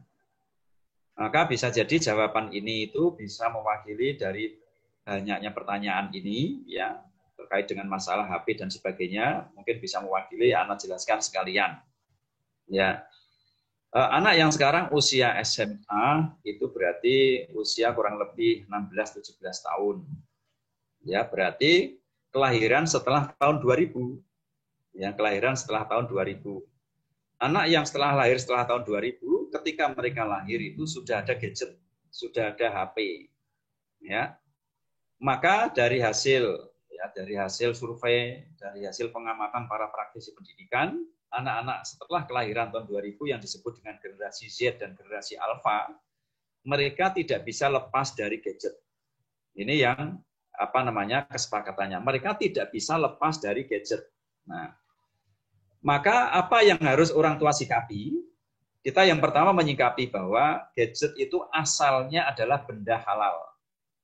Ya, munculnya internet itu adalah asalnya nikmat dari Allah Subhanahu wa taala. Maka yang menjadi keperluan kita adalah bagaimana anak-anak kita bisa menggunakan benda yang asalnya halal itu untuk hal-hal yang bermanfaat. Itu yang pertama kita lakukan. Namun, banyak sekali orang tua yang selalu berpikir negatif. Bahwa kalau anak sudah pegang gadget, pasti dia akan berbuat negatif. Ini pasti akan berbuat negatif, sehingga selalu anak merasa dicurigai. Maka kalau anak sudah merasa dicurigai, otomatis anak akan menganggap bahwa HP itu benda terlarang. Nah, satu sisi, anak itu cenderung untuk selalu menggunakan HP. Maka secara otomatis mereka akan sembunyi-sembunyi menggunakan HP. Nah, sembunyi-sembunyi inilah yang memunculkan penyimpangan pada anak-anak. Nah, makanya bagaimana kita menyikapi anak-anak sekarang yang megang HP ini? Yaitu tadi yang pertama, anak sekarang tidak bisa dilarang menggunakan HP. Kalau mereka dilarang, pikiran mereka tidak lepas dari HP. Seandainya ada waktu untuk menggunakan HP, pasti akan menggunakan HP. Sebagai contoh, ini juga pernah terjadi ketika sebuah pondok pesantren, ya, mereka dilarang menggunakan HP. HP-nya ditinggal di rumah, dibawa oleh orang tuanya. Dan hanya bisa menggunakan HP ketika dikunjungi orang tuanya dan liburan. Nah, ketika orang tuanya menjenguk, anak itu cerianya luar biasa karena orang tuanya datang. Mereka berlari menuju orang tuanya bukan menanyakan bagaimana kabar Abi dan Umi, tetapi mereka menanyakan mana HP-nya, karena rindunya mereka terhadap HP. Ini sering terjadi, dan sebagian besar anak sekarang demikian. Mengapa demikian? Karena hal yang seharusnya tidak bisa lepas dari mereka dilarang. Nah, makanya yang bijak saat ini, ya, apalagi sekarang itu ada pendidikan daring ini, mereka kan otomatis harus menggunakan HP. Ya, kalau mereka nggak bisa menggunakan HP, berarti gaptek, ya, gagap teknologi dan bisa dikatakan buta huruf. Gitu. Nah, makanya akhirnya setelah kita tahu bahwa asalnya HP itu adalah benda yang halal, ya, maka sekarang kita pikirkan adalah bagaimana mengajarkan anak menggunakan HP secara bijak. Selama ini kita tidak pernah mengajarkan. Ketika mereka pegang HP, ya kita lepas. Yang muncul pada diri kita hanya khawatir. Maka kita sampaikan ke anak-anak, nggak apa-apa bahwa HP boleh, HP itu nikmat dari Allah Ta'ala, ya. Gunakan yang baik ya, Abi dan Umi memberikan kepercayaan kepadamu. Insya Allah anak merasa diakui, itu sudah mengurangi kecurangan dia, mengurangi kebohongan dia. Tapi kalau kita wanti-wanti atau pesan kepada anaknya, ini pakai HP, tapi hati awas ya, jangan digunakan hal yang negatif, hanya itu saja yang diberikan, ya sudah, anak itu merasa nggak dipercayai, akhirnya kecenderungan untuk berbohong itu muncul pada diri anak. Jadi berbohongnya anak itu kadang-kala muncul karena kita orang tua kurang memberikan kepercayaan pada diri anak ketika menggunakan HP tadi. Nah, maka tetaplah mungkin bukan kita menawar-nawarkan anak kita, tetapi ketika mereka mau menggunakan, pesan kita seperti itu. Oke, tapi nanti jam sekian selesai ya, nanti gunakan yang baik-baik. Ya. Kalau ingin main game, mungkin juga Umi ingin juga main game bersama-sama. Nah, nanti dengan kita mungkin bermain bersama dengan mereka, itu pembersamaan, kita tahu sebenarnya apa sih kecondongan anak. Nah, itu insya Allah nanti egosentris dia akan tertuntaskan, ya, karena apa? Egosentris anak zaman dahulu dengan sekarang itu beda. Ya, kalau zaman dulu mungkin dengan bermain dengan teman-temannya main di sawah cukup. Kalau sekarang mereka itu egosentrisnya tumpahnya di mana? Di HP. Ini. Mengapa mereka menuntaskan egosentris di HP? Karena HP lah yang paling paham tentang dirinya. HP lah yang mau mengakui dirinya, yang mau membersamai dirinya. Orang tua ternyata kalah. Ya. HP lah yang mengatakan ketika anak itu gagal main game, lanjutkan, jangan putus asa, semangat. Sementara kita memawarai terus. Dan di HP itu banyak sekali hiburan yang membuat anak senang, yang perhatian. Ketika dia curhat, menanyakan, dijawab oleh HP, akhirnya dia puas dengan jawaban itu. Sementara tidak didapat dari orang tua. Jadi kesimpulannya mengapa anak lebih condong kepada HP daripada orang tuanya? Karena apa? HP lebih mengakui dirinya, lebih mengerti dirinya, dan HP bisa membuat dia itu diberi petunjuk oleh HP itu. Akhirnya dia merasa senang. Nah, makanya untuk melawan kecenderungan anak yang berlebihan pada HP itu, maka berilah pengakuan pada diri anak, jangan sampai kalah dengan HP, ya, dan bersamai anak, ya, sehingga dia banyak memberikan arahan, dapat mendapatkan arahan bimbingan, merasa disayangi oleh orang tua, itu lebih jangan sampai kalah dengan HP. Itu kuncinya di situ. Nah, selama kita belum bisa melakukan ini, ya tetap nanti anak condong kepada HP. Nah, sekarang apa yang terjadi jika anak tetap condong kepada HP? Sementara kita sudah nggak berdaya lagi ya, untuk merebut perhatian anak ya dari HP tersebut. Karena keterbatasan kita, yang mungkin tiap hari tidak bisa di rumah, mungkin kondisi kita sendiri kadang-kadang egosentrisnya juga belum tuntas, bahkan kita sendiri pun juga ada yang kecanduan HP. Nah, maka bagaimana yang kita lakukan terhadap anak-anak itu? Yaitu tadi, dampingi ketika mereka menggunakan HP. Dampingi ini bukan berarti selalu di sampingnya, bukan. Yaitu tadi dikasih Umi, aku pingin pakai HP. Ini, oh ya, nah ini tapi ya nanti Umi mau pakai HP jam sekian, nanti cukup 1 jam saja ya. Kemudian gunakan yang baik-baik. Nanti setelah Umi pakai, nanti adik bisa pakai lagi. Itu insya Allah merasa bahwa Uminya memperhatikan. Maka perhatian HP kepada anak itu bisa terkurangi. Ketertarikannya bisa terkurangi. Jadi itu tadi ya, jadi yang menyebabkan anak kecanduan tanda kutip ya, kecanduan terhadap HP itu karena HP itu merasa bisa mengakui dirinya, ya, mengerti tentang dirinya. Yang kedua, HP itu selalu menemaninya, seolah-olah HP lebih sayang daripada kedua orang tuanya. Ini. Nah, terus kemudian dengan kasus tadi anak yang sudah SMA tadi ternyata masih demikian, ya. Apa yang harus dilakukan? Ya, maka sering-seringlah orang tua itu mendekati Ananda, ya, ditelepon, ditanyakan kabarnya, ya, kemudian gunakan bahasa-bahasa cinta yang pernah kita bahas, baik dengan pujian-pujian, ya, wah, anak Umi itu pinter banget ya, anak Umi itu sebenarnya cantik sekali, memberikan sentuhan ketika ketemu dengan mereka, kemudian memberikan hadiah, ya, kadang-kala melayani mereka, ya, dengan bahasa-bahasa cinta, sehingga mereka merasa disayang. Mengapa Ananda itu nggak percaya sama orang tua, susah menerima nasihat orang tua? Karena sebagaimana kita ketahui bahwa sebenarnya tidak ada orang tua yang tidak sayang anak, tetapi banyak anak yang merasa tidak disayangi orang tua. Ini yang masalahnya di sini. Padahal orang tua itu menyayangi anak, tapi kok anak merasa tidak disayang? Karena apa? Itu tadi kurangnya pengakuan, ya, dan kurangnya pembersamaan. Seringnya kita itu pembersamaan saja, sehingga munculnya itu hanya pemaksaan, ya, kemudian larangan dan sebagainya. Munculnya itu pengakuannya masih kurang. Ini. Nah, makanya sering-sering Ananda itu didekati, diajak ngobrol. Ini waktunya tidak sebentar, butuh waktu lama. Ya, butuh waktu lama. Jadi sampai kemudian Ananda itu sampai masih menghubungi teman-teman lamanya seolah-olah nggak bisa lepas karena mereka itu dianggap mau mengakui dirinya. Karena anak Anda menganggap bahwa teman-temannya itulah yang menyayangi dirinya, bukan orang tuanya. Nah, makanya kedekatan pada anak itu ditambah, ya. Mungkin mereka ingin apa, kalau kita mampu turuti nggak apa-apa untuk menuntaskan egosentrisnya yang terluka. Ini. Jadi kedekatan itu yang akhirnya kita lebih mengakui, ya. Insya Allah Ta'ala anak menjadi lebih merasa disayang. Nah, kalau sudah merasa disayang, insya Allah Ta'ala nasihat yang kita berikan itu akan diterima. Ini. Jadi jangan langsung kita kondisi anak seperti ini itu langsung kepada syariat, maksudnya itu langsung nasihat lisan, nggak mempan.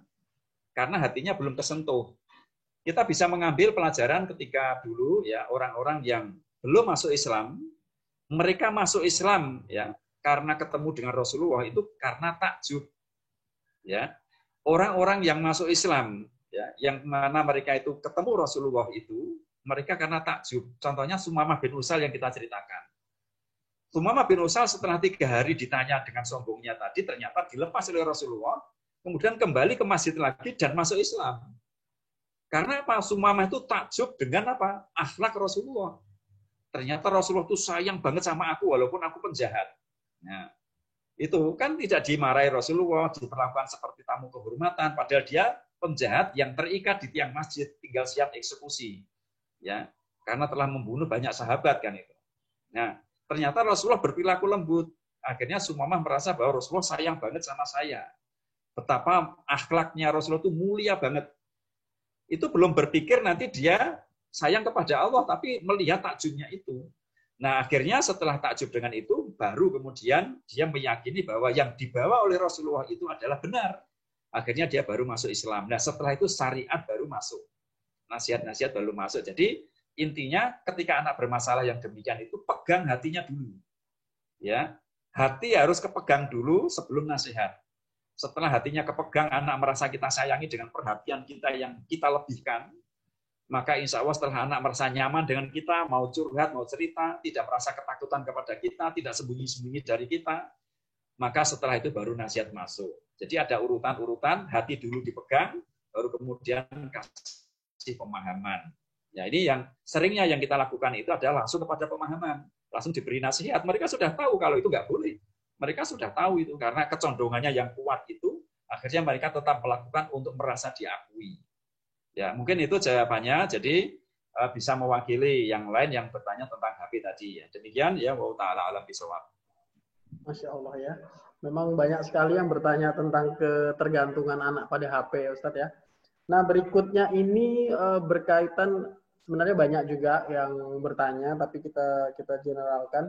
Masalah kecemburuan Ustadz. Jadi misalnya di sini saya mempunyai 2 orang anak, yaitu berusia 8 tahun dan 3 tahun, dan keduanya masih kuat egosentrisnya. Di sini yang besar kakaknya itu masih sangat tidak mau kalah sama adiknya gitu Ustadz. Apakah orang tua harus mengajarinya mengalah kayak gitu? Dan yang berikutnya kalau adiknya yang masih kecil ini cemburu melihat kalau uminya nih lebih dekat sama kakaknya, seperti itu gimana Ustadz? Apakah ini bisa disinkronkan kayak gitu Ustadz? Kecemburuan antara adik dan kakak. Ya, taib ya. Ini kecemburuan antara adik kakak itu sering disebut dengan istilah sibling rivalry ya. Jadi masing-masing merasa egosentris, ya merasa dirinya paling penting. Nah, ini sering yang terjadinya itu ketika mereka itu sedang bertengkar, ya, atau sedang cemburu. Apa yang harus kita lakukan? Nah, jangan sampai ini ya, karena dua-duanya masih egosentris, ya, jangan sampai kita melebihkan satu anak kita di depan mereka berdua. Contoh misal, ketika kakaknya mungkin sedang membuat pekerjaan sedang mengerjakan soal atau mengerjakan tugas dari sekolah, kemudian kita memujinya. Kalau kita memuji kakaknya, otomatis harus memuji adiknya. Oh, Masya Allah, kakak itu pinter ya matematika, kalau adik pinternya menggambar, gambarnya bagus sekali, nanti semuanya akan jadi anak-anak umi yang hebat. Nah, dua-duanya harus dipuji. Jadi Rasulullah dulu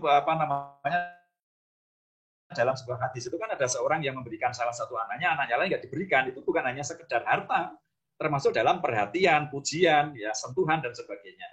Kalau kita mencium anak kita yang kecil, ya kita cium, maka anak kita yang besar itu juga harus kita cium. ya, biar tidak memunculkan kecemburuan. Ini jadi perlu adil dalam pujian, dalam ciuman, dalam pemberian. Walaupun yang satu tadi sudah 8 tahun harusnya sudah tuntas, tapi ternyata prakteknya waktu kecil nggak tuntas. Ini ketika kita memberikan kepada mereka, sehingga tidak muncul kecemburuan. Nah, sekarang ketika mereka itu bertengkar, nah, apa yang harus kita lakukan? Namanya dua anak yang sama-sama egosentris, itu berarti tidak ada anak yang merasa bersalah. Ini sudah jelas. Jangankan yang kelas usia 8 tahun, yang 10 tahun saja, mereka juga kadang-kala anak-anak sekarang itu nggak mau disalahkan, walaupun mereka salah. Ya, jadi keduanya merasa mereka yang benar. Ini. Maka ketika mereka bertengkar, jangan kita hakimi. Ya, kakak harusnya mengalah. Ya, ini kan adik masih kecil, kakaknya pasti nggak terima. Ini. Apalagi mungkin kita minta adiknya yang mengalah, adik kan masih kecil, mengalah saja itu kan mainan buat kakak, pasti juga adiknya nggak terima. Maka yang kita lakukan itu, ya kita jaga pertengkaran mereka, kita cegah selembut-lembutnya, jangan sampai mereka membahayakan. Ketika bertengkarnya mungkin hanya sekedar dorong-dorongan di tempat tidur, tidak membahayakan, ya kita dekati saja, kita dampingi sampai mereka tuntas selesai, gitu ya. Karena itu mereka sebenarnya sedang belajar untuk menuntaskan egosentris, mempertahankan prinsip sebenarnya. Nah, tapi kalau pertengkaran sudah membahayakan, ya, yang satu mungkin sudah mulai memukul atau pegang batu atau pegang kayu, maka kita pisah keduanya. Tapi jangan dihakimi, dipisah. Ya, setelah dipisah, ya, ketika adiknya sendirian, ya, dan kakaknya tidak tahu, kita bilang kepada adiknya, adik itu yang benar seharusnya, kakak kan sudah besar, harusnya mengalah, ya. Sabar ya adik ya, kakak dimaafkan saja, nggak apa-apa. Itu insya Allah anak terima. Ketika ketemu kakaknya sendirian dan adiknya tidak ada, kita katakan kepada kakak, harusnya adik yang mengalah, itu kan mainan punyanya kakak, ya. Itu miliknya kakak, tapi kakak sabar ya, adik dimaafkan, nggak apa-apa, wong dia masih kecil, ya. Nah, insya Allah itu akan terima. Ya, akan terima. Tapi kalau kita kemudian langsung di tengah-tengah itu pertengkaran itu kemudian ayo kakak mengalah, itu akan melukai dirinya. Sebab saya pernah banyak bertanya kepada anak-anak usia SD ini yang usia umurnya sekitar 10-11 tahun. Saya bertanya tentang hal yang tidak disukainya di sekolah. Mereka menjawab yang paling mereka tidak suka itu apabila gurunya tidak adil, bilangnya gitu. Ketika mereka bertengkar sering disalahkan, ternyata melekat pada diri mereka. Ya, itu melekat. Ternyata gurunya tidak adil. Itu menyakitkan bagi mereka. Makanya kita perlu hati-hati ya terkait dengan masalah ini. Ya, kecuali kakaknya sudah tuntas egosentrisnya, mungkin usianya sudah SMP dan sebagainya, kita beda perlakuannya. Tapi kalau 8 tahun sama adiknya itu insya Allah masih bisa kita samakan. Ya, demikian ya. Wa ta'ala alam bisawab. Masya Allah, menarik sekali ya kalau untuk masalah kecemburuan ini, karena banyak sekali memang anak-anak yang cemburu dengan kakaknya, cemburu dengan adiknya, seperti itu ya Ustadz.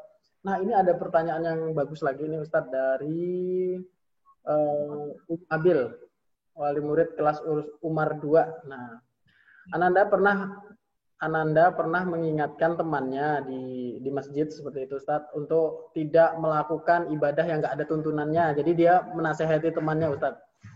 Terus setelah besoknya Ananda pulang tuh dengan mata berkaca-kaca, sedih, tidak mau sholat ke musola lagi. Terus waktu ditanya, katanya dia dibentak sama orang tua temannya, katanya pernah dibentak sama orang tuanya. Apakah bentakan tersebut menghambat dan mengganggu egosentris Ananda, sedangkan di rumah Ananda tidak pernah dibentak kayak gitu Ustaz. Jadi dari luar kayak gitu. Ya, baik. Ya, ini Masya Allah, anak yang luar biasa ini ya. Jadi usia-usia segitu dia sudah tamjiz ya. Tamjiz itu maksudnya sudah tahu aturan-aturan dan bahkan dia sudah mendakwai temannya.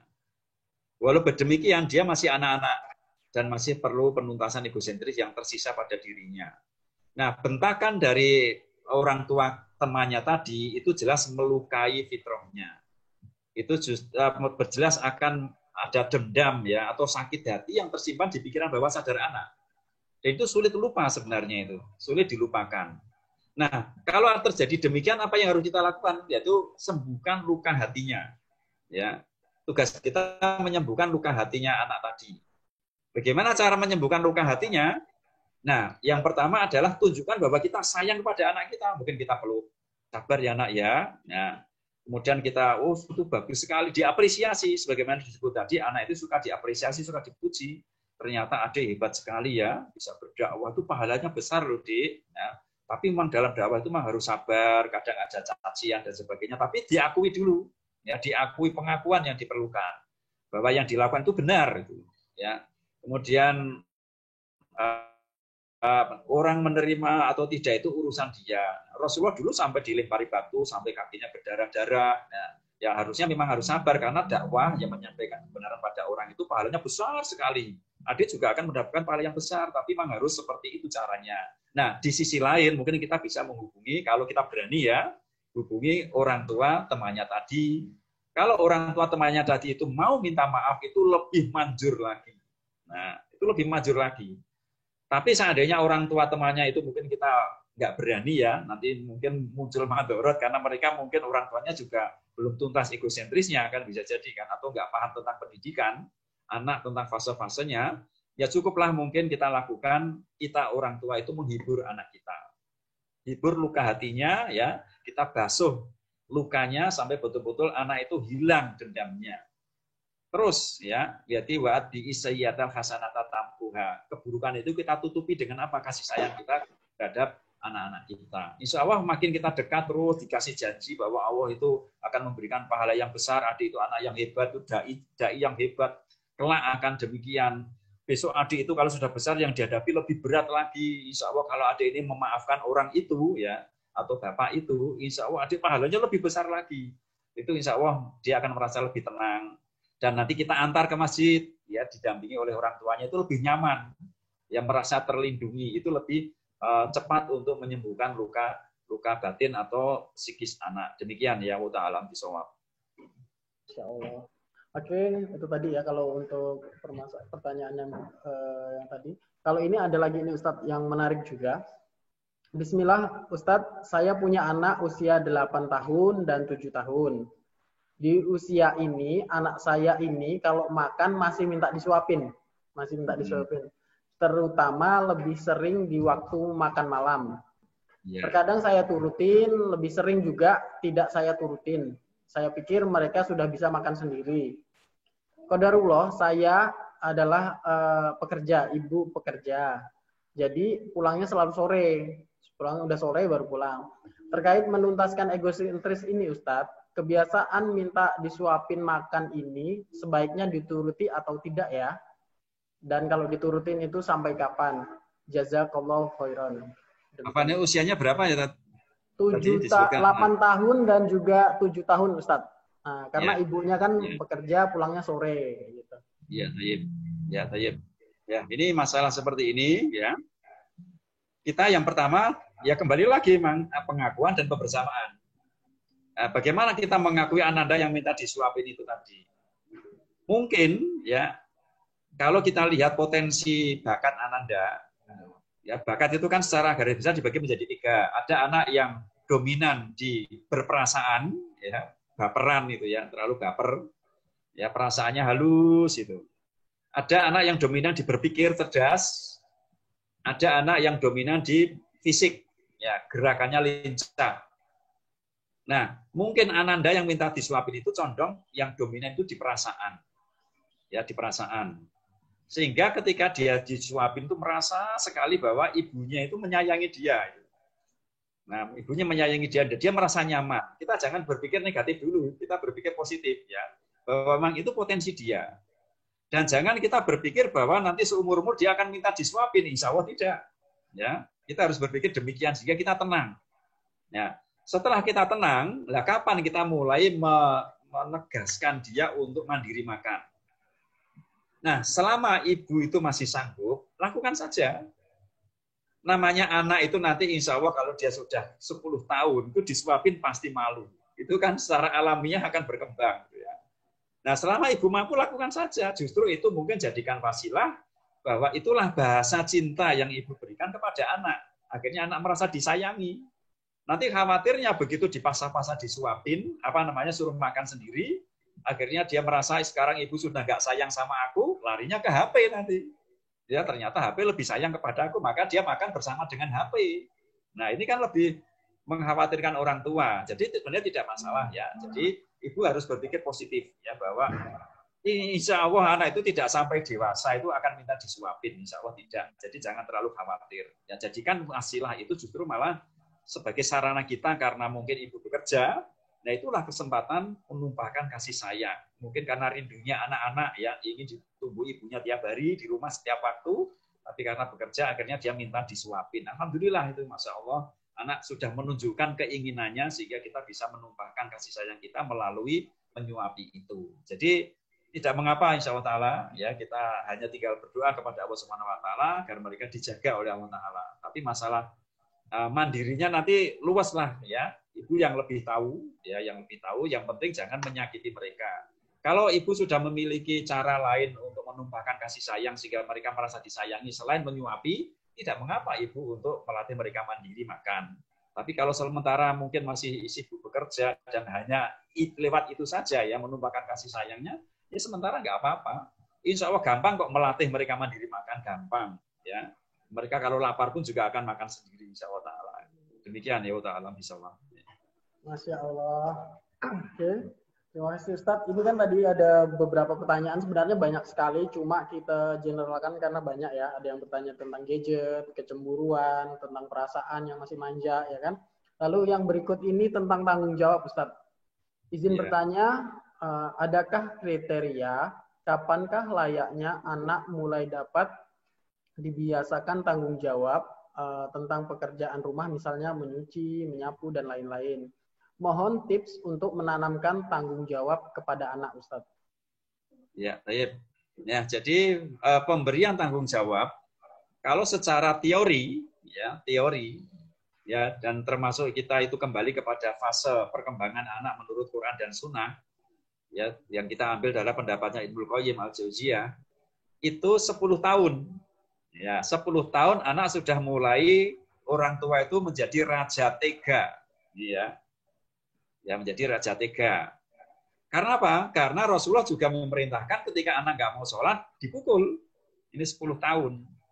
Nah, kenapa demikian? Karena sebentar lagi anak itu balik. Setelah balik betul-betul dewasa, sudah mukallaf, sudah dicatat dosanya. Maka kalau kita nggak keras, nggak tegas ketika usia ini, maka dikhawatirkan nanti ketika dia mukallaf belum mampu untuk memikul beban syariat, itu kan lebih berbahaya lagi. Nah, itu secara teori yang mendidik adalah Nabi Shallallahu Alaihi Wasallam. Tapi sekarang kita lihat fakta yang ada, ya. Yang sekarang yang mendidik siapa kita? Kalau kita bandingkan dengan Nabi Shallallahu Alaihi Wasallam, wah seperti bumi dan langit, ya. Ini. Kemudian lingkungan kita seperti apa? Beda dengan lingkungan zaman sahabat dahulu. Ketika zaman Nabi Shallallahu Alaihi Wasallam, media sosial sekarang terpaparnya masalah pemikiran sesat dan sebagainya tentang hal-hal yang terlarang lebih mudah sekarang daripada dahulu.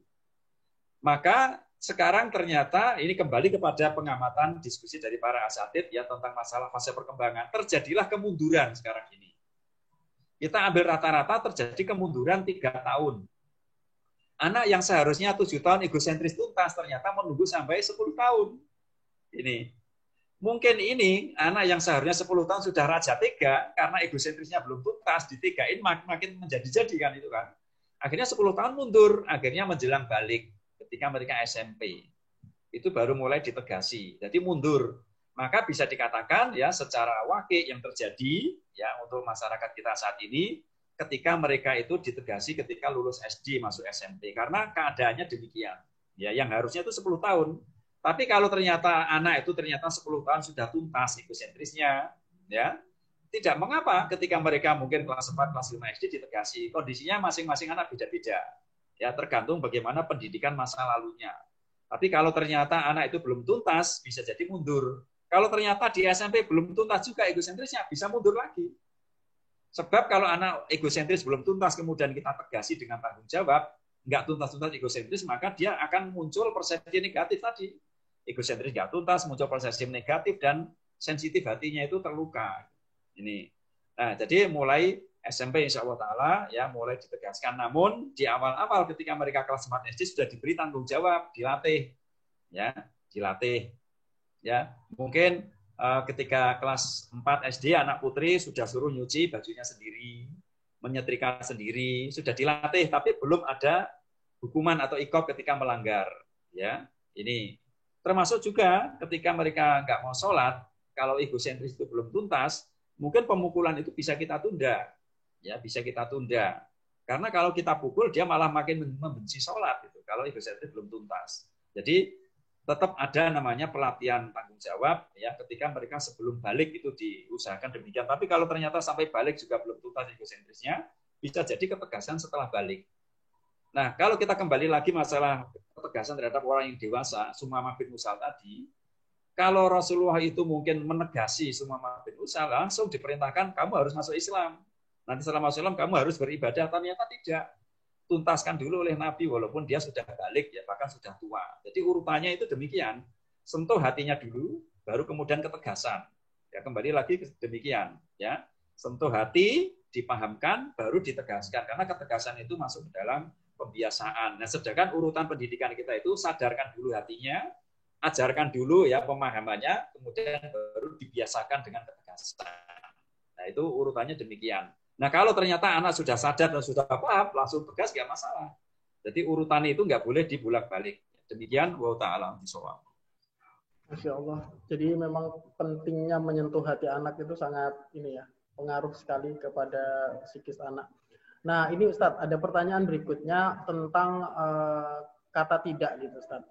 Bolehkah kita banyak menggunakan kata jangan, kata tidak boleh, secara berulang mengingatkan anak-anak yang nalarnya sudah mau tumbuh, bolehkah kita bilang jangan atau tidak gitu. Lalu berikutnya ada juga, bolehkah meminta orang lain dalam membersamai anak, contohnya Ustadz, menyerahkan kepada Ustadz TPA-nya dalam memurojaah hafalan seperti itu Ustadz. Ya, Tayyib. Ya, yang pertama tentang kata jangan dan kata tidak. Ya. Banyaklah di ayat-ayat Al-Quran ya yang mengatakan tidak ketika Luqman menasihati anaknya la tusyrik billah ya, janganlah engkau mensekutukan Allah. Jadi kita jangan kaku ya, sebab ada kata-kata yang untuk mencegah bahaya anak yang kita harus mengatakan tidak. Nah, bagaimana kita misal keadaan darurat, anak mungkin sedang mau menyeberang jalan ya, mungkin masih kecil nggak tengok kanan tengok kiri, banyak kendaraan yang lewat, kemudian kita mikir kata apa yang nggak ada kata tidaknya, kan keburu anak itu ketabrak motor kan. Nah, makanya boleh mengatakan kata tidak, ya boleh, ya atau mengatakan kata jangan nggak mengapa, tetapi dengan syarat itu tadi 3 hal tadi, tidak menyakiti sensitivitas hatinya, ya tidak menimbulkan imajinasi negatif pada anak dan tidak membenturkan egosentris anak, itu saja. Walaupun kita mengatakan tidak, contoh misal.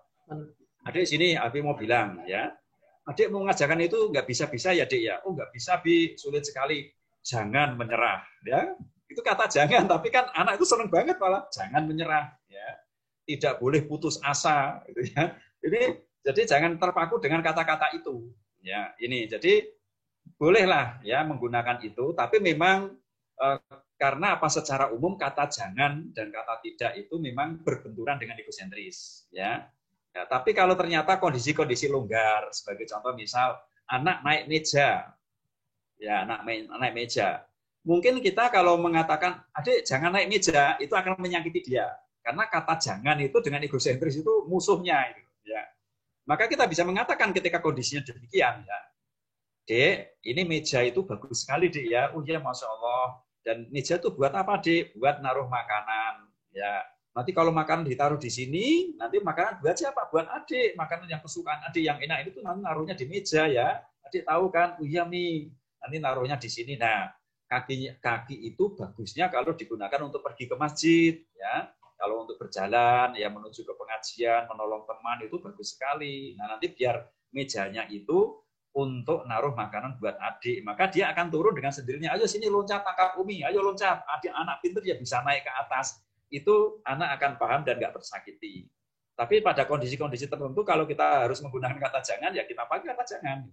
Itu bukan sesuatu yang istilahnya halal dan haram untuk diucapkan.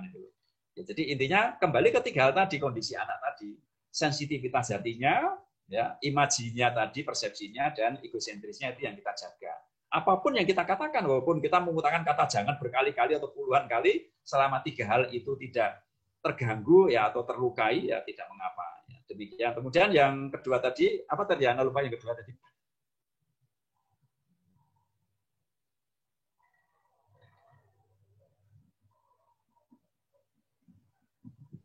Nah, pembersamaan ini Ustadz dialihkan ke orang lain gitu loh Ustadz. Misalnya kayak hafalan ya, itu ke guru. Ya, tidak mengapa dialihkan ke orang lain, tetapi tetap tanggung jawab kedekatan kita harus lebih. Ya, ini sebab yang menjadi penanggung jawab pendidikan itu adalah orang tua, bukan ustadznya. Ya, ustadz itu yang sekedar membantu. Jadi nggak mengapa kita titipkan, ya Ustadz Afwan ya, karena merasa kurang dalam ilmu, ya, karena kurang dalam waktu dan sebagainya, karena kondisi bisa minta tolong.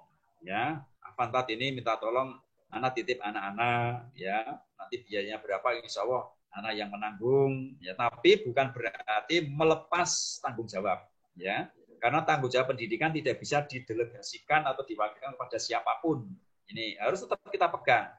Kedekatan kita kepada anak harus selalu dijaga, walaupun mungkin yang mengajarkan ilmu adalah ustadznya. Nah, kalau bisa, ya, terkait dengan hati kita yang pegang pendidikan hati. Tetapi mungkin ustadznya memegang terkait dengan masalah ilmu, ya, pengajaran. Jadi anak tetap dekat pada kita karena yang bisa mendidik hati itu idealnya orang tua lah. Nanti ilmu mungkin bisa diberikan kepada ustadznya. Demikian juga anak-anak yang di pondok, ya. Walaupun mereka di pondok, mereka belajar ilmu, ustadznya yang memberikan ilmu. Walaupun ada sebagian ustadz yang bisa menyentuh hati mereka, tapi hati, walaupun kita jaraknya jauh dengan anak kita, komunikasi itu terus disambung. Ya, jangan sampai putus. Ini walaupun melalui telepon, walaupun melalui WhatsApp atau melalui SMS dan sebagainya. Ya, demikian ya untuk alam bisawab. Masya Allah. Nah, ini untuk kali ini pertanyaan terakhir Ustadz. Ini dengan pertanyaan yang agak temanya berbeda. Kali ini tentang trauma masa kecil orang tua Ustadz. Bismillah. Bagaimana cara menuntaskan egosentris orang tua yang selama usia sekolah 7 tahun sampai 18 tahun itu tidak dibersamai sama orang tua, otomatis tidak ada pengakuan dari orang tua, tidak ada kebersamaan dari orang tua. Ketika ingin melakukan hal yang lebih baik kepada anak agar tidak mengalami hal yang sama, terkadang muncul rasa teramat sakit di dada, mengingatkan dulu orang tua tidak pernah memperoleh hal yang sama. Bagaimana agar ini tidak memberikan dampak buruk dan bisa memberikan dampak yang baik pada anak Ustadz? Berkaitan dengan rasa sakit karena dulu tidak pernah dibersamai dengan orang tuanya. Ya, baik. Ya, jadi memang egosentris yang nggak tuntas pada orang tua akan berefek kepada pendidikan anak. Ya, anak yang dimiliki orang tua yang belum tuntas tadi. Nah, sebagai contoh misal, ya ini luar dari pertanyaan tadi, ketika waktu kecilnya orang tua itu oleh ayahnya itu dikerasi banget, ya, sering dipukul, sering dimarahi, tidak pernah dihargai pendapatnya, selalu diatur. Nah, kalau sampai tua nggak tuntas, itu ternyata bisa menular ke pendidikan terhadap anaknya. Akhirnya itu dilakukan karena melekat di pikiran bawah sadar, ya, melekat di pikiran bawah sadar. Maka suatu ketika orang itu nggak sadar kalau melakukan itu sebenarnya adalah akibat luka masa lalu. Tanpa sadar. Ini, tanpa sadar. Loh, saya niatnya baik mendidik, kok saya lembut kok. Tapi ternyata karena ada luka tadi, ya, luka psikis atau egosentris yang nggak tuntas, yang di pikiran bawah sadar, tumpah ya ketika mungkin sedang jengkel terhadap anak, ya itu muncul dengan sendirinya. Keluar dari pikiran bawah sadar tanpa sadar orang itu.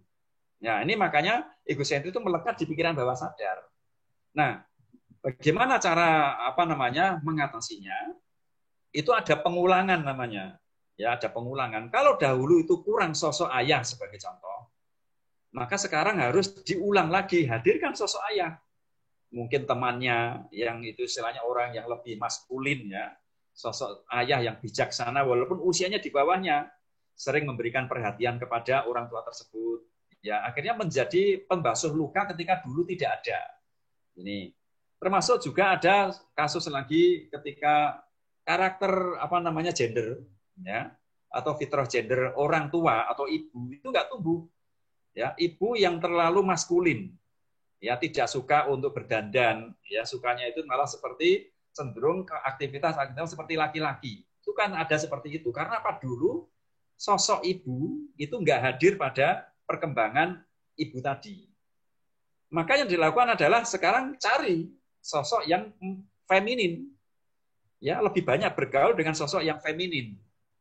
Ini bergaul dengan teman-temannya yang lembut. Nah, sehingga yang dulu hilang itu sekarang didapatkannya kembali. Nah, maka tadi yang kurang sosok orang tua, ya mungkin perlu datang kepada asatidz atau ustadz yang dianggap seperti orang tua. Ini ya, yang dianggap seperti orang tua, dekati asatidz tersebut. Ya, kalau perlu ceritakan ya kepada asatidz tersebut masalah saya seperti ini. Kalau ternyata ustadz itu siap ya seperti berperan seperti orang tua, ya mungkin dalam beberapa waktu mungkin hanya mendengar saja, yang mendengar keluhannya, memberikan semangat, tidak banyak memberikan nasihat. Dan akhirnya luka hati yang dulu karena jauh dari orang tua terobati dengan hadirnya pengganti tersebut. Atau mungkin kepada temannya, atau mungkin kepada omnya, ya dan sebagainya. Jadi intinya cari kembali sesuatu yang dulu hilang dan digantikan oleh orang lain. Tidak mengapa. Ya, jadi kehadiran orang tua itu yang dulu hilang bisa digantikan dengan itu yang bisa mengganti lukanya. Sebab ada sebuah kasus anak yang memiliki kekurangan tertentu, itu setelah diamati ternyata dulu anak tersebut itu tidak pakai proses merangkak ketika berjalan. Ya. Jadi dulu itu mungkin anak dari tengkurap itu langsung duduk, ya. Langsung duduk, akhirnya mungkin tidak pakai merangkak, dia langsung belajar pegangan sesuatu, akhirnya langsung bisa berjalan tanpa merangkak. Ternyata terapinya disuruh merangkak dulu walaupun dia sudah dewasa, ya. Diulang lagi dulu yang hilang itu diulang lagi dengan merangkak, akhirnya kembali lagi ya masalah-masalah psikisnya bisa teratasi. Nah, makanya intinya sebenarnya recovery egosentris yang nggak tuntas itu dengan pengulangan kembali sebenarnya. Apa yang hilang dulu sekarang munculkan kembali, itu insya Allah lebih cepat untuk menghilangkan. Nah, cara yang terakhir yang mungkin tidak ada orang lain lagi, yaitu tazkiyatun nafas tadi yang Anda sampaikan. Ya, kalau ternyata sudah nggak ada siapa-siapa lagi, wah nggak ada ini di sini orang yang bisa mewakili kayak ayah saya dulu, itu nggak ada. Sudah mentok, maka tazkiyatun nafas, maafkan masa lalu. Berulang-ulang hanya Allah yang bisa menghilangkan penyakit tersebut. Ya, demikian ya. Wa a'lam bishawab. Ya. Masya Allah. Terima kasih sekali buat Ustadz Abdul Khalid ya. Kalau untuk pertanyaan hari ini berkaitan dengan trauma masa kecil, pembersamaan orang tua yang kurang, terus masalah gadget, luka psikis, tanggung jawab, perasaan, kecemburuan, dan alhamdulillah banget kalau untuk memang kita pikirkan lagi, memang recovery untuk penuntasan egosentris ini memang sangat penting ya Ustadz ya. Nah, untuk yang terakhir nih Ustadz, kami mohon juga untuk Ustadz Abdul Khalid memberikan kesimpulan singkat dari materi dan pertanyaan-pertanyaan hari ini. Mohon Ustadz Abdul Khalid memberi sedikit kesimpulan singkat. Monggo. Ya. Jadi kita buat simpel saja ya. Jadi kadang-kala memang masalah pendidikan itu seolah-olah kok rumit banget. Ya. Seolah-olah kok banyak kaidah. Ya sebenarnya sebagaimana yang tadi kita sebutkan bahwa mengatasi semua masalah anak yang terkait dengan masalah pendidikan, termasuk mengatasi masalah kita sendiri sebagai orang tua, ya kembali kepada hakikat kita sebagai manusia. Yang hakikat manusia itu yaitu dua. Yang pertama adalah lahir fitrah. Itu yang kita nggak akan membahas itu lagi. Ya. Lahir fitrah memiliki kecondongan, maka membutuhkan pengakuan siapapun. Entah kita sebagai orang tua maupun sebagai anak, kita membutuhkan pengakuan. Baik pengakuan oleh diri sendiri maupun orang lain. Karena kita lahir fitrah. Pengakuan itu yang pertama. Yang kedua, ya hakikat manusia lahir itu nggak tahu apa-apa. Ya. Karena nggak tahu apa-apa, maka butuh dibimbing. Ya, butuh belajar, butuh diarahkan. Ya. Butuh dikasih nasihat dan sebagainya. Nah akhirnya dua hal ini, ya, yaitu pengakuan dan pembersamaan itu adalah merupakan kerangka untuk mengatasi semua permasalahan pendidikan. Ya, sebab sering sekali kita itu terjerumus kepada salah satunya, terlalu mengakui akhirnya muncul pembiaran, terlalu membersamai akhirnya muncul pemaksaan. Maka Ahlus Sunnah wal Jamaah mengambil jalan tengah, yaitu pendidikan. Ya, pendidikan itu berada di antara pemaksaan dan berada di antara pembiaran. Ini. Nah, kita seringnya dalam mengatasi masalah ya terjerumus pada dua hal. Kadang terlalu memaksa, ya kadang terlalu membiarkan. Ini. Nah, itu kerangka tentang masalah pendidikan. Apapun masalah anak, apapun masalah kita, kembalinya dua hal itu. Namun ya yang sekarang ada ini terkait dengan yang terjadi masalah pemahaman pendidikan sebagian besar kaum muslimin di negeri kita ini itu cenderung kepada pemaksaan. Mayoritas. Nah, maka pengakuan yang sekarang ini sering terlewatkan ya. Karena antara lain bahwa orang mengakui anak lahir sebagai kertas yang kosong, sehingga karena kosong munculnya ya pemaksaan-pemaksaan terus. Maka perlu diakui bahwa mereka lahir memiliki kecondongan. Satu sisi mereka juga memiliki kecondongan yang unik, yaitu bakat. Itu juga harus kita pahami. Ya, sehingga memperlakukan anak kita satu dengan yang lainnya itu tepat sekali sesuai dengan bakat mereka masing-masing. Sehingga tepat. Nah, ini kerangkanya demikian. Terus kemudian yang kedua, zaman itu sebenarnya tidak berubah. Ya, namanya waktu ya dari dulu ya 24 jam ya seperti itu dari dulu berulang-ulang. Nah, yang berubah itu sementara adalah pengetahuan dan teknologi itu yang berubah, yang akhirnya mengubah pola hidup masyarakat. Ini, ya. Nah, teknologi itu muncul dominan itu ketika terjadi revolusi industri akhir abad 20. Itu ternyata luar biasa perkembangan teknologi sampai sekarang diawali lagi dengan milenium, ya, munculnya internet. Ini. Dan ternyata orang tua di antara kita ini ada yang lahirnya itu tahun 70-an, 80-an. Ada yang 60-an, yang zaman itu internet itu belum kebayang, ya. Sementara anak kita sekarang lahir itu mereka sudah ada, internet itu sudah ada, itu sudah nggak asing bagi mereka. Anak kecil sekarang umur 1 tahun, 7 bulan sudah paham internet, ya, sudah disetelkan murotal atau mungkin animasi kartun di gadget, mereka sudah memperhatikan, sudah melihat itu, dan mereka sudah mulai berpikir di situ. Nah, maka kalau kita menyamakan kondisi anak kita yang mereka itu generasi milenial ini itu dengan kondisi kita yang zaman generasi X dulu, itu pasti akan nggak cocok. Ya, bukan masalah metodenya yang tidak cocok, tapi zaman teknologinya yang belum cocok.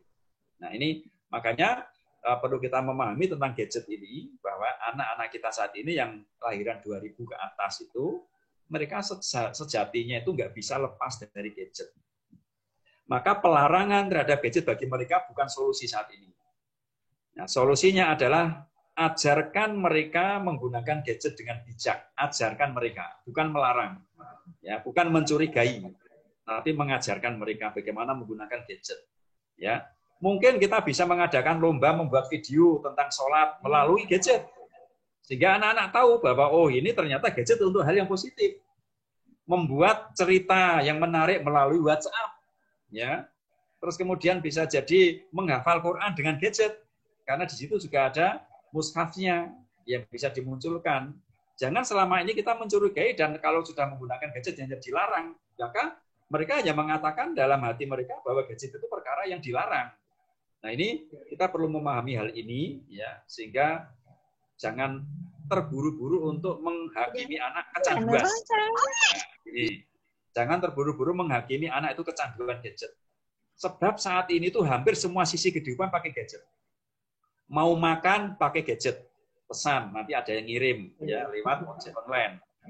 Mau belanja pakai gadget, ya nanti dikirim lewat paket. Ini mau mengirim berita pakai gadget, mau belajar sekolah pakai gadget. Ya apa sih sekarang ya kalau nggak pakai gadget? Nah, kalau kita tidak mengajarkan kepada mereka pakai gadget, mereka menjadi gaptek, nggak memiliki keterampilan dasar, bahkan mungkin tanda kutip nggak bisa hidup mereka itu. Nah, makanya kita sekarang harus berpikir terbuka, ya, bahwa gadget itu sebenarnya adalah benda halal. Itu adalah nikmat Allah SWT, maka itu sebagai rasa syukur kita, ajarkan kepada mereka, ya, bahwa gadget itu bisa dimanfaatkan, bukan dengan melarang mereka. Mungkin itu yang Ana sampaikan, ya, Bapak Ibu, ikhwah wa akhwat, ya. aba wa ummahat. Ya, semoga apa yang Ana sampaikan itu bisa bermanfaat ya. Kalau ada yang benar dari kata-kata itu dari Allah Subhanahu wa taala, ya, kalau ada yang salah ya itu adalah karena Ana masih fakir ya, fakir terhadap ilmu, ya, masih kurangnya ilmu ya. Mudah-mudahan Allah selalu memberikan petunjuk kepada kita ya, sehingga kita dalam mendidik anak-anak kita itu selalu dalam petunjuknya dan dalam kebenaran ya, walaupun mungkin ada kesalahan kita bisa memperbaikinya. Kalau sudah terlanjur terjerumus kepada kesalahan mendidik, kita bisa meminta ampun kepadanya dan mohon maaf pada anak-anak kita sampai kita memperbaiki metodenya. Nah, mudah-mudahan anak-anak kita kelak menjadi generasi yang gemilang ya, menjadi generasi terbaik pada zamannya nanti, dan mudah-mudahan kita sebagai orang tua selalu mendapatkan pahala yang selalu mengalir dari amal-amalan mereka. Demikian ya dari Ana, wabillahi taufik wal hidayah. Wassalamualaikum warahmatullahi wabarakatuh. Waalaikumsalam warahmatullahi wabarakatuh. Alhamdulillah banyak sekali yang kita dapatkan hari ini, ilmu-ilmu yang kita dapatkan hari ini. Jazakallah khairan buat Ustadz Abdul Khalik, matur suwun sangat Ustadz. Dan semoga Allah memberi kesehatan dan keberkahan kepada jenengan ya Ustadz. Amin amin ya, sami-sami Assalamualaikum Ustadz, sami-sami. Ya Ustadz. Dan jazakumullah khairan buat ayah dan bunda yang sudah bergabung hari ini. Semoga pertemuan kita yang lewat video daring ini semoga bisa bermanfaat dan semoga anak-anak kita menjadi generasi yang hebat di masa depan. Sekali lagi untuk semuanya jazakumullah khairan. Marilah kita tutup dengan doa kafaratul majelis. Subhanakallahumma wa bihamdika asyhadu an la ilaha illa anta astaghfiruka wa atubu ilaik. Syukran. Assalamualaikum warahmatullahi wabarakatuh. Assalamualaikum warahmatullahi wabarakatuh.